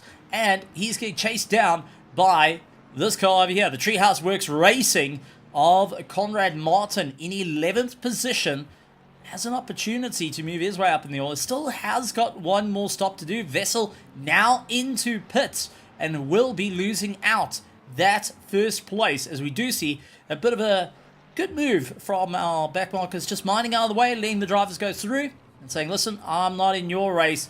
Let's go and let you by and tow me along for the running order. But Jason Farmer gets past Vessel Oda, and that is going to be a big smile on the face for the likes of Kerry Duplessis, who has still got the likes of one more stop to be done. But Ruan Heineke going to be coming up big on this, along with Conrad Martin, who now needs to stretch open the gap a little bit further. No, absolutely. And you just know under that helmet, Ruan is smiling. He is happy. No more pits. The only person right now close to him would be Vietia Putter, and he's a fair way down. So if Ruan can keep up this pace, he is going to be happy. So we jump on board and you can hear those tires going and scraping along, just scrubbing as much as possible. But also the track looking rather different. A lot more marble build up, a lot more grip out there. The sun isn't as effective in your eyes, so making the corners a little bit easier. But drivers really going to the fringe of the circuit, as we see Ruan Heineke going to go through a long right-hander here, holds it in third, needs to gently bring up the throttle and does face a bit of understeer on the exit. No, absolutely. That is a corner you don't... I'll be honest, I don't tend to brake for that corner. I just sort of go to downshift and hope for the best. So, depends how they take it. I've seen some of the pro guys taking it just a dab of brakes, downshift, and throw the car in. But now it's a question of how hard you want to be on your tires in the final 15. Yeah, no, it's you got to be rather brave to fight your way at the top there and find every gap. I would say I'll take it a little bit on the easier side, to be honest. Don't want to land up in too much of an issue. I'd rather just give it a little bit more of a break and try and get myself sorted out. That being said, however, we take a look. Beggar Corbler is running in second place. Henry Platt up into... Platt into second. Beggar Corbler into third. Henry Mayer is in fourth place and is 1.8 seconds off the back. So he is trying everything to fight back and climb into the running order here and has an opportunity to put himself on the podium. And so far, this season has been incredibly strong. All these drivers going and battling their way through. I'm not quite sure who's going to be taking the win at the end of this. Brandon Kruger is 29.4 seconds ahead of Henry Platt, his teammate, but still needing to do the pit stops. And this is going to open up the door for Beggar, Krobler, Mayer, and Bauer to come into the fight. No, absolutely. I think Brandon now just needs to put his head down and absolutely bomb those laps in. Just get it one after another, you know. Get those laps in, get as good of a time as he can before he brings it in. Let the tires cool down during the pit time, and then once he gets out, just give it his all. Ideally for him, Henry is his support car right now. They are on a team, so he can use that to his advantage to a certain extent. He knows he's got 30 seconds to Henry, and we can see, I believe it's about 12 seconds to Beggar behind. So that is also something to take into consideration. He's got about a 42-second gap to his next actual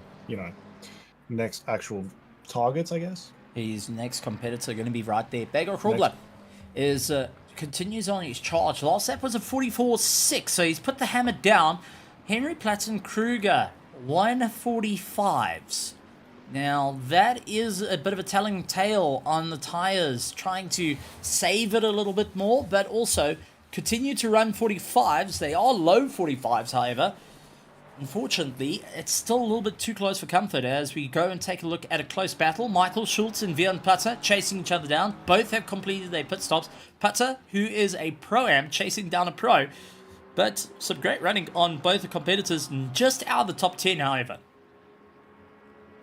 Absolutely. I think tonight's been a really eventful race, and there has been that shake-up, as we discussed towards the beginning of the race, with, you know, the Pro-Am just getting in between and possibly causing points loss for some of the pro guys.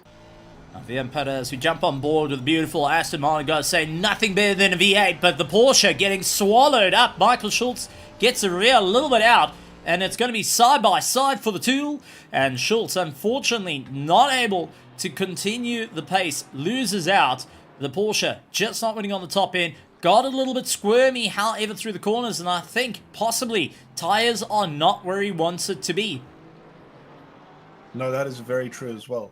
Another thing to also consider is the Porsche is quick out of the corners. If Michael can get a good launch, there is a very good chance that he's able to catch back up to the likes of Ian Potter. I've got a funny feeling his tire pressures aren't completely where he wants. After the pit stop going completely awry for him, he does go and lose the rear a little bit on the exit. Jared Pretorius trying to have a go at him. But another big battle happening on. Lucan Haynes, Motsahile, and the like of Henk Pieterse trailing on the back of one another. This is 20th of Henk Pieterse, 19th of Motsahile, and Lucan, who is going and fighting to keep it all together. These three are just doing everything can. Anton Lummers runs out wide. Benjamin Till's going to have a go at him. And Anton Lummers, unfortunately, gonna have a Lamborghini up on the inside. Is Benjamin Till brave on the brakes? Not quite, compared to Anton Lummers, who sends it from the outside in, sweeps across, and amazing, got to stop the McLaren just in time, but only slightly. No, absolutely. That McLaren's good on the brakes. I'll give it that. It is very, very good on the brakes if you downshift. It's one of those things. The V6s, they love the engine braking. You can, it's the same with the Ferrari, you can just slam down the gears and the car will stop. Well, taking a look back at our top 10, and it's Brandon Kruger, Henry Platt, Harry Duplessis, and Conrad Martin that are still needing to do their final stop in the race. All four drivers are now taking a look, seeing the rest of the field that have completed their pit stops and will be starting to stress on the fights. What do they need to do to continue on? 39 laps in. There is still so much time to be gained and lost as we head into the final 10 minutes of round 5 here at Raceface.Pro GT3 Championship.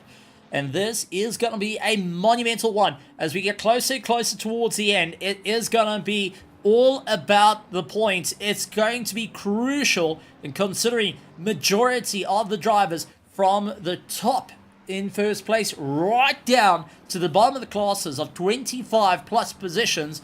They're sitting 1 point off one another. Crucial points to be gained, and it's all going to come down to this race and the final race. If you can get a positive launch here in round 5, it means round 8 is going to be a little bit easier on you. You've got a bit more breathing room as we do get to see Conrad Martin into the pits, 50 kilometers an hour, and that pit board on the left-hand side is a bit of an interesting tell. Going back a while, Liam, do you remember there was a whole big controversy of the pit board getting taken out by a car losing control and everyone getting a drive, a 30 stop go 30 second because they couldn't find the pit board, even though there's a painted white line on the circuit? Nobody ever looks for the lines. It's the same with any corner. You don't look for the lines where your brake marker should be. You look for the board, you know. Unless there's no boards, in which case, yeah, you're looking for a line. But I think it's just, you've got that muscle memory of, you see the board, okay, it's that big in my windscreen, I need a brake. So, all right, I think it's just one of those things of, it's, you know it's there, and when it's not there, everything becomes a bit more foreign. So, with that being said, looking at the lines, bad idea. Let me just jot it down over here. Don't look at lines, bad idea. Right, okay. Written it down on my piece of paper. Motsahile. Look at the lights. Motsahile dealing with Henk Pieterse and a drive-through for Van der Venter. Drive-through for track limits exceeded in the last 8 minutes of the race. That is devastating for the driver and honestly devastating for the team, as the Apex Titan Racing has been trying to get the climb back since the start. Hasn't been easy sliding the car around. I think there is just so much frustration underneath that helmet, and it's starting to just impact the racing. No, absolutely. I think, you know, you've done, what, an hour and 5 minutes so far. You're already fatigued, especially it's sprint racing. It's not endurance. You're not pacing yourself. It's just all out, everything you've got in the tank. So in the last 10 minutes, you are going to be feeling fatigued. And if you've got those prior track limit warnings, it is something to be aware of. Unfortunately, I mean, you can't always avoid it, but the speed tokens are there, as my former team would call them. They are speed tokens. They are there to be used, but try not to use them too much. I would prefer to stay away from it. I heard that old Jim goes and instead of putting sugar in his coffee, he puts salt when it comes to race days. So wouldn't like to get on the bad side of him. And unfortunately, those drive-throughs get quite nasty at the end of it. Lucanans and Motsakile fighting each other as they continue on. Closest fight out on circuit. 31 cars going around. Sorry, 32 cars going around. No, Rumford Volta's in pit lane. He's not going anywhere. 31 cars going around. Joe Bakum, after the disconnect, back up to 31st position. So he's continuing on his drive. And it is still all in order at the front. Brandon Kruger, as he gets past Viswoda, has got to pit any time now, along with Henry Platt. So both Omnius Gaming drivers are really pushing it to the limit here. Unfortunately, Henry Platt is going to be in fighting distance with Bego Krobler 10 seconds off the back of him. Henry Mayer 6 seconds off the back of that. And Fleming Bauer 1.6 seconds behind his teammate. So the Pandassi team running in unison. The OGs are battling it out, and they're going to be losing a bit of time here. The question is Brandon Kruger going to come off the jacks fast enough and out the pits fast enough to get ahead of Bego Krobler? Or is that going to be done and dusted? It's going to be a wait for the line. Kerry Duplessis into the pits, so he is one of our finals of the pit stops out of the top 10. But Kruger and Platt may have gambled a little bit too much here at Barcelona. 5 minutes and 35 seconds to go. This is getting very, very tight to the pit window. No, absolutely. It is very tight. Now we're into the 40-second gap with Bego and Brandon. But I would also like to point out this is a strategy we've seen Brandon use often and to his advantage. Where in the final 2 minutes, and I'm calling it now, in the final 2 minutes you'll see that pit. You won't see it before. You'll see it in the final 2 minutes. Wow. That is going to be the window, and that is his strategy right now. I think for this race is just keep it going and get those tires, and then in the final 2 minutes, you bring it in, and there it is for Henry Platt, yes. So there's the Henry Platt. Now we get to see a more accurate readout between Bego and Brandon. I'm going to say it's about 40 seconds, 39, 40 seconds. Bego has been lapping incredibly fast. Now it's the low 45s. And Brandon is still, I believe, in the 45s as well, low 45s. So they're lapping about the same over the last sort of 5-10 minutes. Bego's taken roughly 2.2 seconds out of Brandon. So there is that time coming down that Brandon now needs to be aware of it, because if he's not on track in front of Bego, he can't defend the position. I want to also point out, we talk about team strategies. Fleming Bauer and Henry Mayer did it absolutely to the T. So Henry Mayer was pulling Fleming Bauer down the main straight in the slipstream, going, then lifts off to allow his teammate to get past on the racing line, comes back in to the slipstream. The two of them are pulling each other along to try and get closer and closer. But a little bit of a mistake from Fleming Bauer did cost Mayer a bit of time to try and get back in. But honestly, well done to both drivers. A great multi-21. Brandon Kruger, however, into the pits. Oh, wow. Okay, so it's before. Okay, this is going to be a tough one. Kruger into the pits. Has he opened up enough of a gap to keep Bego Krobler behind? Fleming Bauer running in third, 8 seconds back.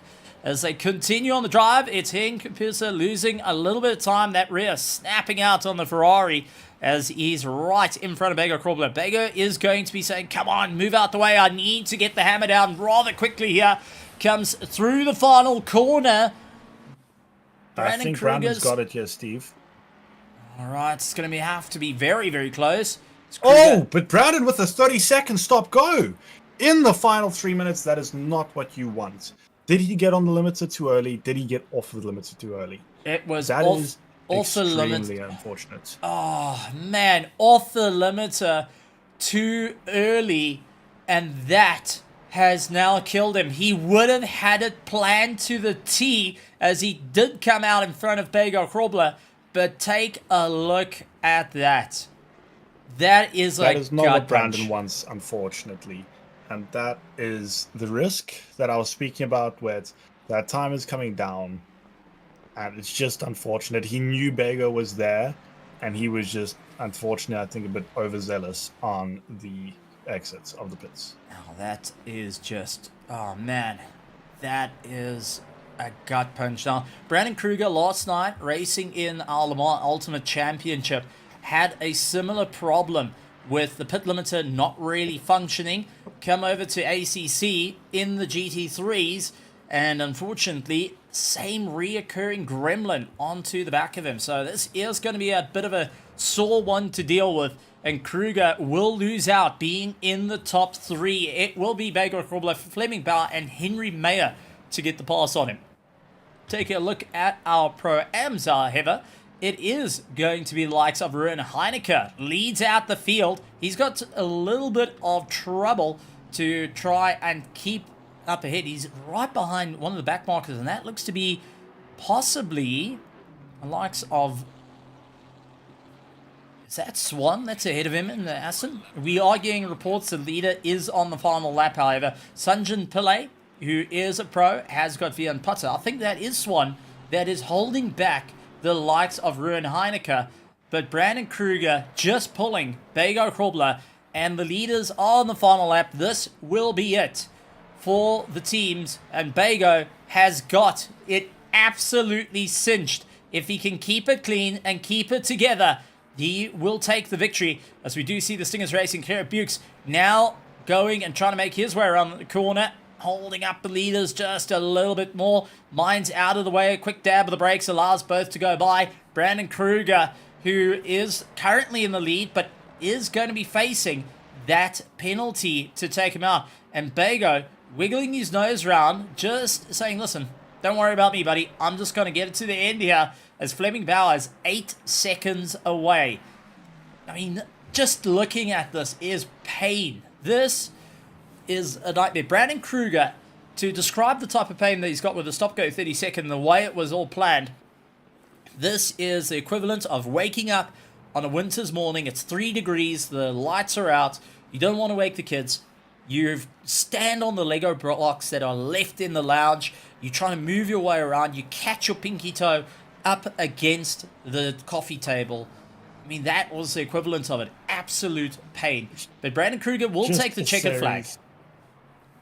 No, absolutely, and it's nice to see that he's finished. I know he's feeling absolutely horrendous right now. It's a series of unfortunate events, and I think for Brandon this will be a week to forget. It's never nice to say, but it is also quite sad. And there we see Brandon, unfortunately, into the wall.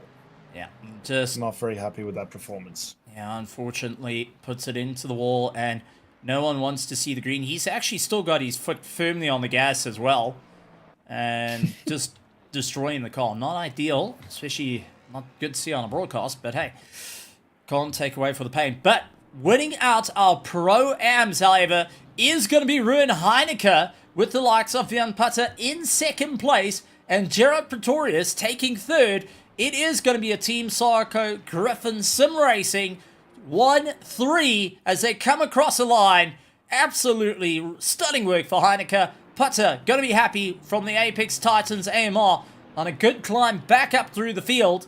He will be smiling and finishing up 9th overall. Just behind him, however, is Gerard Pretorius, who is chasing down Michael Schultz's Porsche. But Vian Putter takes second place of the Pro-Am, and Gerard Pretorius will take third as they come across the line. And that was an absolutely spectacular race, I think. A little bit unfortunate for Brandon. I know he will be very upset with that result, but can't take away from the fact that that strategy worked perfectly for him if it weren't for that stop-go. Absolutely amazing drive on all of these drivers, really pushing the boundaries of what they can do. Very clean driving, I might add, as well. We saw some elbow-to-elbow rubbing, but nothing of big significance. Most of the accidents that were quite monstrous actually turned out to be drivers just going up against one another or losing it by themselves. But that does bring an end to the race of our 1 hour and 20 minutes, and that is the end of round 5.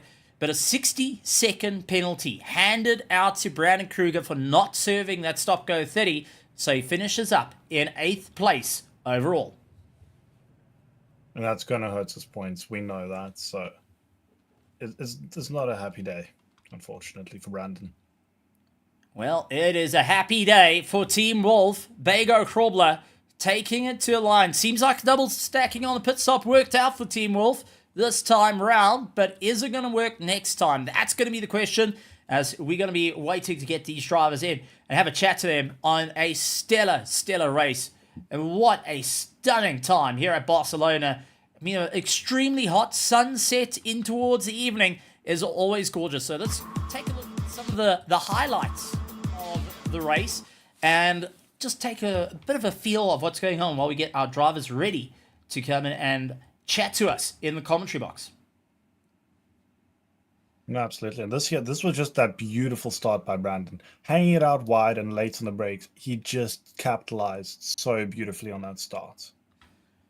Well, as we're getting some of the drivers to come through, we, at the moment, have got 2 drivers. The one is Henry Mayer, who finished up in 4th place, and Fleming Bauer, who finished up in 3rd. Brandon Kruger also joining, so we'll have a chat to him. But first of all, I do, however, want to get our stunning runs of our Pro-Ams who put it out towards the top. And we're going to kick it off with Ruben Heineke taking the overall win for the Pro-Ams.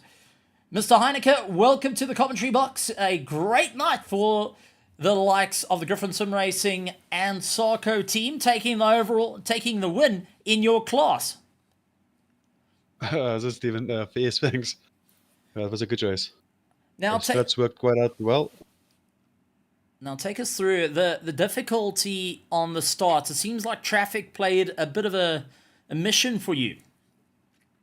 Yeah, me and basically Farmer did the same thing. We surrounded by a lot of forts around us. And they're going to keep us up in the corners, but in the straights, they're just going to blast away from us.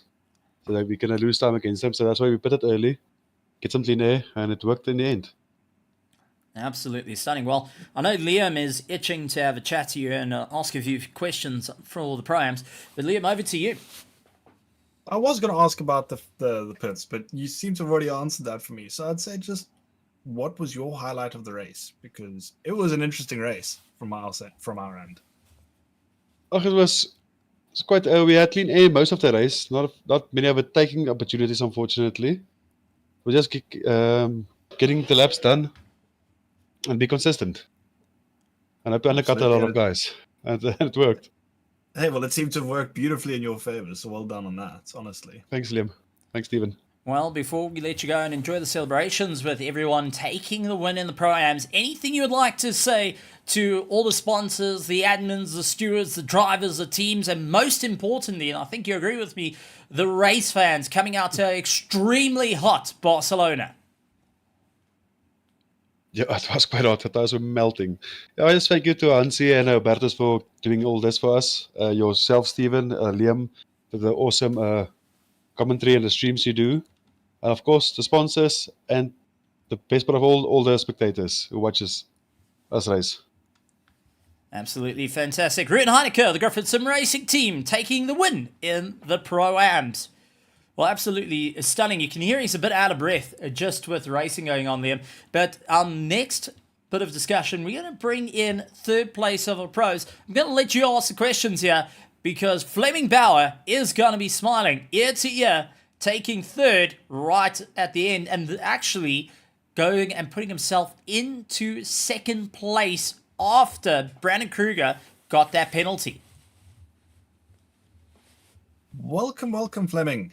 And well done on a 3rd place finish this race. That was an absolutely splendid drive. Thank you. I think it's 2nd because there was a stop-go at the end of the race.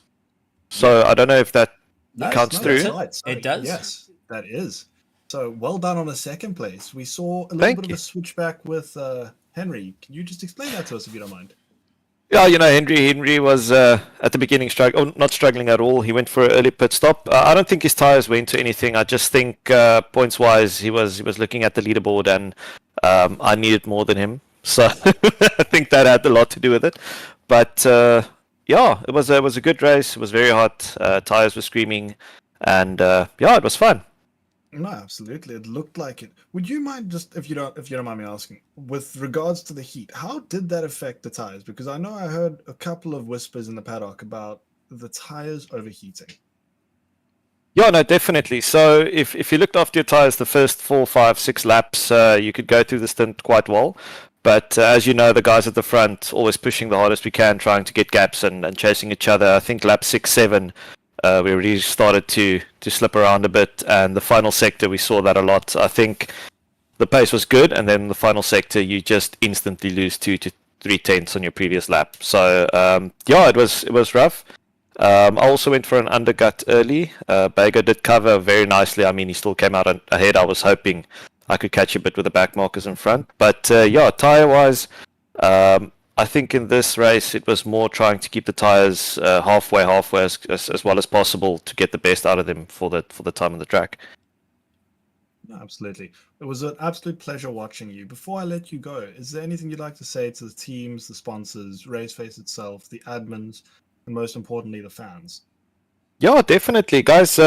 Thank you for the season. We always enjoy it a lot. Bertus, Hansi, Steven for the commentary. Thank you very much. All the admin guys. To Pandacity, thank you very much. We enjoy being here. Yeah, I hope you guys enjoy us as well. And everyone watching, thank you. It's without the YouTube channel and people watching, I don't think we will grow the community as much. So thank you again for the stream, guys. Not a problem at all. Thank you for the absolutely entertaining race, Fleming. So thank you. Fleming Bauer, I think next time we're going to start loading cement into the back of his car. Absolutely blazing fast. We're going to bring in third place, Henry Mayer, who finished in fourth, but due to the penalty, gets third, and going to be smiling. Henry Mayer, welcome to the commentary box. Yet again, you and I are having a discussion here with Liam now this time, but third place, how are you feeling? Didn't see that one on the cards, did you? No, I didn't actually. Like, the car didn't work well with the temps, and yeah, the Fords were just insane in the straights, like half a second ahead, and then by the time we hit the braking, they are side by side, so A tough one. Now it could have gone better.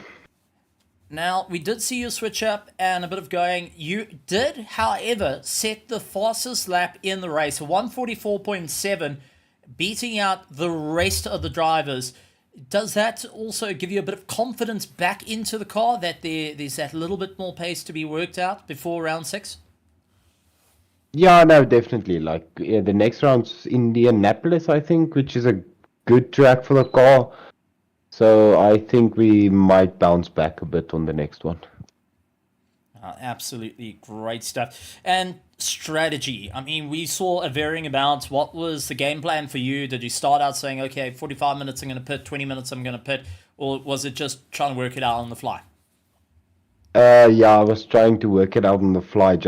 I wanted to actually jump the Fords a bit because there was no way of slipstreaming them down the straight. So I was planning on maybe like pitting early and putting in the laps to jump them, but a bit of chaos with back markers in the final corner didn't seem to work out for me.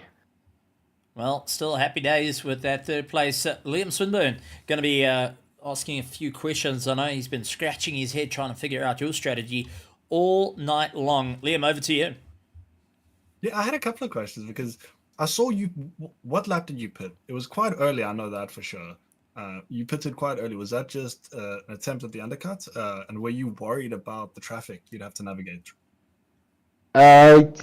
Traffic is always a bit of a worry, but yeah, I pitted early just to see if I can make up the time on the Fords a bit, which I did manage in a way, but then when Bago did his second stop, the traffic was like right ahead, and I think he just caught them at a bit better spots than what I did. No, absolutely, because we saw you were catching it at absolute rates or not. At one point, you were up to, I think, 4th or 5th, just behind the rest of the pack, and you were flying. Yeah, I was trying. Well, still You did a stunning. good job then, mate. Still stunning performance. Before we let you go and enjoy that third place as a bit of a surprise, anything you would like to say to the teams, the drivers, to all the sponsors, and everyone in behind the scenes, and most importantly, the race fans that seem to have pitched up in a bit of purple? Just thanks to everyone watching. I see actually tonight it was more than usual. Thanks to everyone behind the scenes, and thanks to the sponsors, and thanks to the commentary. Absolutely fantastic. We'll see you in round 6, Henry. Go and enjoy the celebration with your teammate. You guys earned a bit of a break. I would say I'll give you a week's break. How's that? That sounds like a good plan. Awesome stuff. Henry Mayer going and giving us a bit of insight. Well, that being said, before we bring in our race winner, Liam, and I'm going to leave the race winner to you, let's bring in the heartbreak of Brandon Kruger, who gets 8th, but was the first to see the checkered flag. Brandon Kruger, welcome to the commentary box. Now, you and I had a conversation beforehand saying, I'm looking forward to having a chat to you at the end of the race, but this is not quite the chat that was in mind. Steven, you're not going to believe this. I am pulling out of my box. Pit limiters, fine. Everything's okay. I'm like, I want to check the splits to Bago. I want to see where it is. And I brush. I don't even press the pit limit button. I brush it. In contrast to what happened last night in LMU, where when I press the button and my pit limiter doesn't disengage, I now just brush it by a ball hair. And it switches off. And I go to 80 kilometers an hour. I don't know what to say. I am shocked. I am displeased. It was most certainly a gut punch. I know here in the commentary box, we were planning out. I mean, you went into the pits. What was going through your mind, knowing that you get into the pits, you narrowly just ahead of Bago Krobler, just everything seems to be working in line. That must have been the most stressful situation after you and Bago were hunting each other down for majority of the race before the final pit stop. Well, I was actually relatively calm. I just had to ensure that I brake sufficiently for the pit entry line, which I did. I knew I had a few seconds to play with, given at the start of our stint, Bago was like 4 seconds behind me when he came out. So I knew I had time at hand, and that I should just take it cautiously. And then I just made a stupid mistake, and unfortunately it cost me the race. Well, 8th place is still not bad. It's a bit of a recovery to be done. Just going to pass over to Liam because I need to grab some tissues here. I've got tears in my eyes after seeing and just hearing that news of a slight brush and bang, that's it, done and dusted. Over to you, Liam. Done and dusted. Before I ask anything, Brad, I just want to say a massive thank you. You won me a bag of chips. we what happened? We had a little bit of a bet of when you were going to pit. Oh. You hit it on the nail for me. Absolutely perfect. So from there, I want to say thank you. But you're welcome. Just walk us through the strategy a bit, just so we've got an idea of what was going through your mind. Was it just winging it, or is it a set strategy? Because we've seen you do it time and time again, where in the last sort of 2 minutes, you come in and you dive for that pit.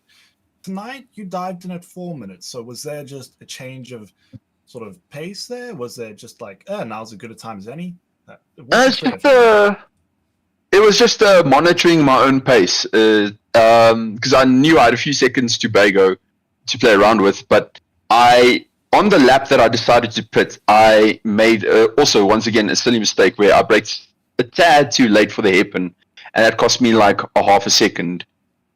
And I just knew then and there I had to get in, I had to come out in front of him, which I did. It was the right call, because I knew if I came in a lap later and made any more mistakes, Bago would have swung right by me on the outside, and I would have been in second. So it was, yes, usually you will come in the last few seconds of the race because your tires go through that heat cycle, and once they cool off, they don't have that ultimate grip again. So what you ideally want is you want all the grip till the end, come in for your little 1 liter, which is a bit of a nuisance and not really needed, and then you just go bug off and you do your last racing lap and hope for the best. And yeah, so because of that one mistake, I knew I had to play it safe, came in, and just because silliness ensued, I got undone by a cheap Chinese wheel. Unlucky on that, Brandon. I do want to ask one final question before I pass you back over to Steve. With regards to it, we saw your fastest lap was a 1 minute 45 or 1 minute 44 flat. Sorry, and I did notice you were sort of hovering around the 145s. Was that just tire management, managing the tires, letting them? No. So what was very shocking was in my first stint, I was constantly in the 44s. We started off with 44.3s, 44.4s, and then we gradually got up to the 44.7s. So I was hovering between there and the pace differential. It wasn't the best start of lap times, but the pace was even throughout the stint. When it came to my second stint, and I knew I was sliding around in my first stint. When it came to the second stint, I was like, okay, I need to be precise. I mustn't slide around anymore. I mustn't kill my front left anymore.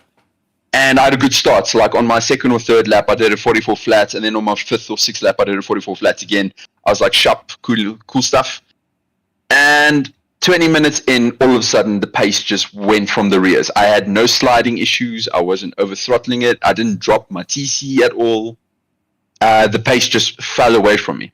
And then I consistently hit a 45 flat for like 3 or 4 laps near the end. And I was shocked. I didn't have any answer. It just fell away from me for some reason. Very strange compared to LMU last night. I mean, you do a 40-minute stint, and like my fastest lap is a 3.8 or 3.9, and then all of a sudden, at the end of the race, it's a 4 flat. That's like a tenth between your fastest lap and your last lap on 40-minute old tires. And you come here, and it's like, oh, here you go, a second slower. No reason whatsoever. You're not actually making any mistakes. So yeah, it's a bit of a miserable experience, but not as miserable as brushing your own pit limiter. Either way, it was an absolute stellar race from you, Brandon, and you had it under control from 99%. Thank you.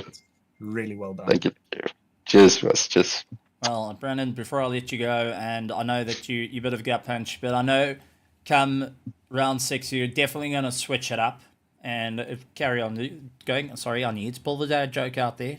I've got to sort out for Father's Day that came past. But you did see the checkered flag at the end of the race. You did cross the line first if the penalty didn't come into effect. Anything you want to say to the admins, to the drivers, the teams, to everyone out there in the grandstands that I'm sure is feeling that heartache of you getting the penalty and just hearing the story? To the admins, please make it a one-stop race so I don't get penalties. To the sponsors, please sponsor me a wheel where I don't brush the pit limiter. And to the people in the grandstands, thank you for watching. No, I hope it was some good entertainment for you. I mean, Bago and I, we were pretty much on each other's rears for like 40 minutes. So I hope you enjoyed the show. Absolutely fantastic. Brandon Kruger, go and enjoy the downtime. Good luck, and I'm sure there's definitely going to be a chocolate milkshake that's getting pulled out of the fridge for that race. Not a week to remember, that's for certain. Yeah, thank you, Stephen. Brandon Kruger, still a gut punch to think about. Slightly brushing the button, that's it, done, dusted. I mean, even if you gauge second gear, you get pulled out of that pit limiter. That being said, we went a little bit down. Let's end off on the high. Liam, you got our leader and our winner of the race due to the penalty taking on Brandon Kruger. First place goes to Bago Kroblan. Good evening, Bago, and congratulations on tonight's win. That must feel absolutely huge. How was it, guys? Thanks. It was close there between myself and Kruger. I knew it was going to be close once he did his second stop, but unfortunately for him, the stop goes. So happy to take the win. Absolutely, I can imagine. I just want to bring up a bit of numbers, if you don't mind, quickly. Go for it. So, first place grants you 50 points. You are now sitting on 184 points. Actually, let me do the math because I forgot to do one tiny bit of math. I do apologize. You are now sitting, Brandon was 199 points going into this race. You are now sitting on 184, which is an absolutely monstrous number. Only 2 points behind Fleming at the end of this race. How does that feel? Yeah, that was the plan. I think the second half of the season should be a bit better for the Ford. We've got Indy with a long straight, and then we've got Kyle Army with a 40 is good, and Bathurst with obviously a long straight as well. So the plan was kind of to, hopefully stay ahead of Fleming until we reach the second half of the season. But falling behind it was just to kind of stay in touch, and now hopefully we can catch up and be ahead by the end of the season. No, absolutely. Especially with only 2 points, you're going into some really Ford dominant tracks coming up in the next couple of races. So I look forward to seeing that. I do have another question. What was going through your mind as you see Brandon going into the pits? Just that, okay, he's X amount far ahead of me. What was going through your mind, and what were the thoughts there?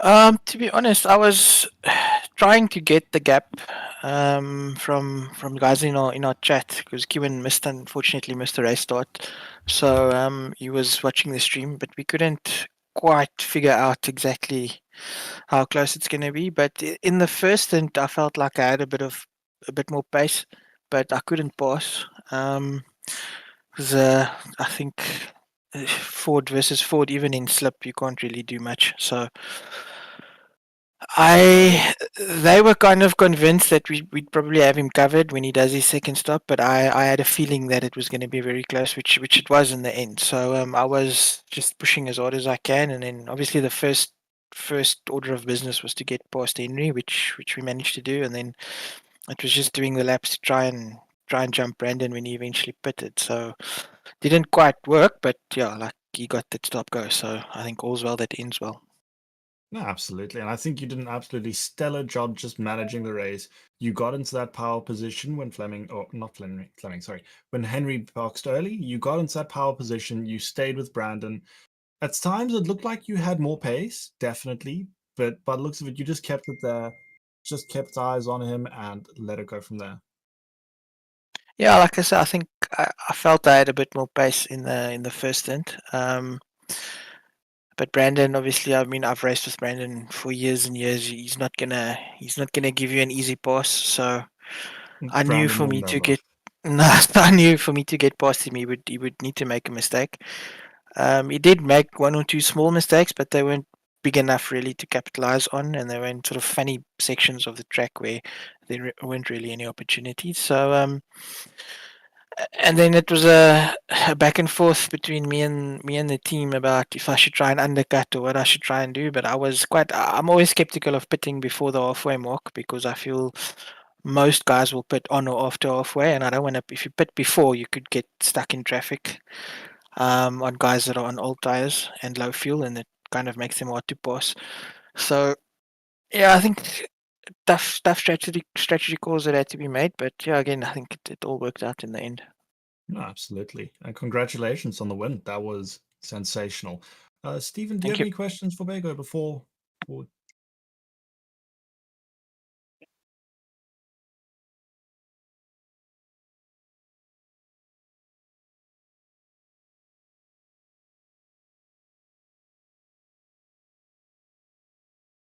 I have to be honest, Indy is probably one of my least favorite tracks, but going there in a Ford, it can only go well. So I am hoping for a good show.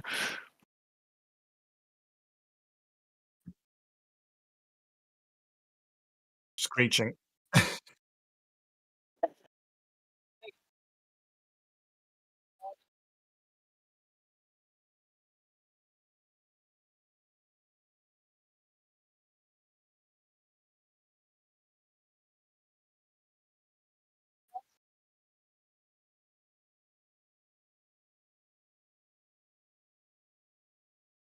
Yeah, just first of all, big thanks to everybody involved that puts this show together every week. I mean, Stephen, you guys that give us some amazing content to watch, and to all the admins and organizers, and to all the sponsors that back Raceface and keep the show going. Thank you guys so much, and then to all the drivers, you guys are doing an amazing job this season. I think it's one of the seasons where I've been involved where the standings are very close and the racing is good and there's not a lot of orgy bargy and stuff happening. The guys are doing a tremendous job. And yeah, to everybody that tunes in and watches every week and keeps supporting, I think you can see now that this season is going to be a humdinger. So stick with us till the end.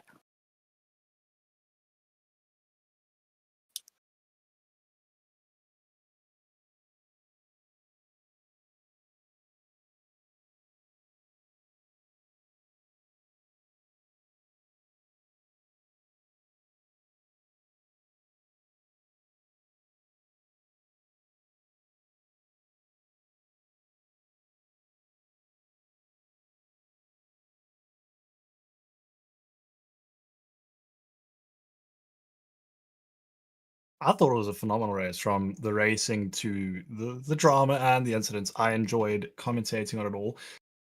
I wish I'd kept better notes though. That is one thing they don't teach you, is keep notes, everybody, because you're gonna need them.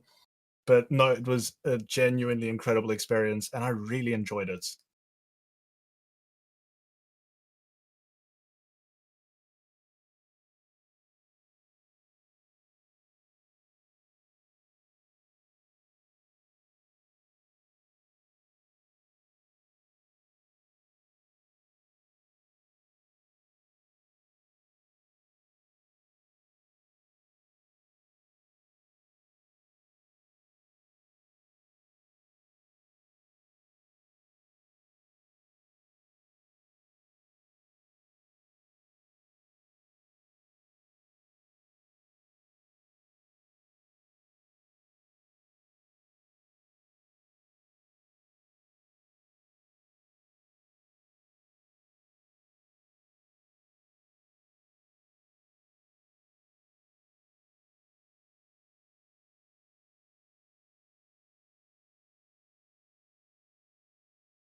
Thank you to everybody for watching, and thank you for joining us tonight. We hope to see you again next week, and have a lovely rest of your evening. We'll see you next week in the land of the free. Oorah.